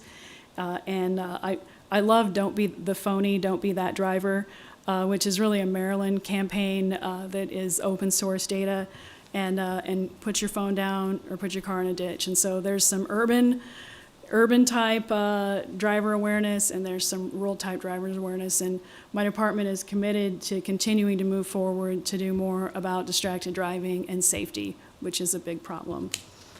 And so with that, I will ask if you have any questions. Questions? I have one. Sandra? You mentioned one project being proposed as a safety project. And I wanted to know if there was a different funding source for that. Why did you mention it as a specialty? So, and that was Saltillo that has been proposed as a safety project. And Mr. Berkland and I think, have been meeting off and on with the state for about 2 years. I actually have it on a little bigger map here. Are we switching? There we go. Saltillo, so you see it shown here in blue for next year, blue for engineering. So yeah, we can actually apply to the state for a safety project, and there's some super nerdy requirements that go into that, but kind of in short, what happens is we look at all the traffic accidents in that corridor, and they are all assigned by standard engineering calculations a dollar amount for every type of accident. And then we go back and we look at what sort of improvements would alleviate those accidents. And if the cost to benefit ratio is greater than 1, then we can get safety money for that project. And so it was, of course, for Saltillo, much greater than 1. And I think our initial study when we came forward was maybe a 3.75 or almost a 4-to-1. And so we kind of added a few more improvements in there because it is a corridor that has a lot of traffic on it, and very steep side slopes on the embankments and no shoulders. And so we're looking to see what we can do to make that corridor safer. And it really has a little bit of everything, as far as it has rear end accidents, it has leave the road accidents, it has turning vehicle accidents, it has deer car accidents. Really, really not a safe corridor, so. As a person who drives that road every day, I really appreciated the big signs that says most dangerous road in the county. And you know, that sign has been a little controversial, and the commissioners actually thought I asked someone to put that sign up, and I'll just say, I did not. I did not ask someone to put that sign up, but I do appreciate that. I think that sign brings a little more awareness to some of the drivers in the corridor, so. Other questions? Thank you. Is there testimony in support of this item? Good afternoon, Lonnie Birkland, City of Lincoln Public Works Department, Assistant Director of Transportation. Thanks for your service and being here on a long afternoon. I just quickly wanted to convey from the Public Works side of the house in similar fashion to the Planning Department. We also have reviewed Ms. Dingman's 1 and 6 year plan and are fully supportive of that and the projects that are within it. She mentioned we have had several productive and very positive conversations on some of these fringe roadway projects and some of the new standards and things we're looking at in those sections like South 98th Street. There's a lot of exciting work going to be going on, and we just want to be on record and say that we support the plan. So, could answer any questions. Questions? Nope. Thanks. Thank you. Others in support? Testimony in opposition? No? Okay. Any questions for Pam? Can I, just Tracy. one question, and it's really more about me being a novice commissioner than anything else. Our review and approval of this, or deciding that it's in conformance with the comprehensive plan, how does that connect with the funding or the budget for road improvement projects? It doesn't at all, correct? I mean, Well, the 1 and 6 has several requirements that are set forth by state statute. And so, of course, we have the 1950s local resolution that asks that it come to planning board. And then from here, it will actually go on. It has another step that it will go forward to the commissioners. Sure. And we'll have a public hearing on it that has actually been set for November 7th at 7 in this room. So we'll kind of go through it all again. Members of the public will be invited to come and participate in it. Sometimes the 1 and 6 seems like it comes in a little late, and what really happens is I have to wait until my budget is in, and then it's really that budgeted money, and then that budgeted money projected forward. But in addition to that, there's a requirement that the 1 and 6 be approved for the comprehensive plan. And I'll look to the expert. Did I say anything wrong there? No. David Carey with the Planning Department. It's a very good question, and probably I guess a good way to think about this is that the 1 and 6 for the county is similar, not the same, but similar to as the CIP is for the city side. And so we asked the Planning Commission, we're required actually, that the Planning Commission take action on both the 1 and 6 and the CIP for a review of conformity to the comprehensive plan. okay. So it's a requirement, it's a step for both planning documents, and then ultimately becomes part of those respective budgets. But the budget is not necessarily what is being asked of you. Understood. We had good conversations about this in the past. You know, I think the best way to think about how the budget could play into this is that if there was zero money put towards, I would just use the obvious one for this year for Pam, bridges. You could have a robust conversation at this point and put it on the record and say, does not seem to be adequate to meet the needs of the county. We'd like to put that in the record, but it still wouldn't be your action to say that you should put X amount of dollars in. It would be more if you could potentially say this is not in conformance with the comprehensive plan. Got it. Thank you. I mean, the challenge is that, I mean, there's so much detail, of course, and so much information, certainly beyond our purview as non-experts in this field, and we really do have to defer to your background and expertise, and so it's a little challenging to know what our role is. Certainly, the information is very helpful and very useful in understanding the growth and the continued development of both things within the city and within the county. But thank you for that clarification. Do you have anything to add? I think lastly, I'd like to add, the 1 and 6 then is filed with the state Department of Transportation, and we're required to file that in order to get our highway allocation dollars. Got it. Thank you. Thank you. Other questions? Okay, I think then we're ready for a motion.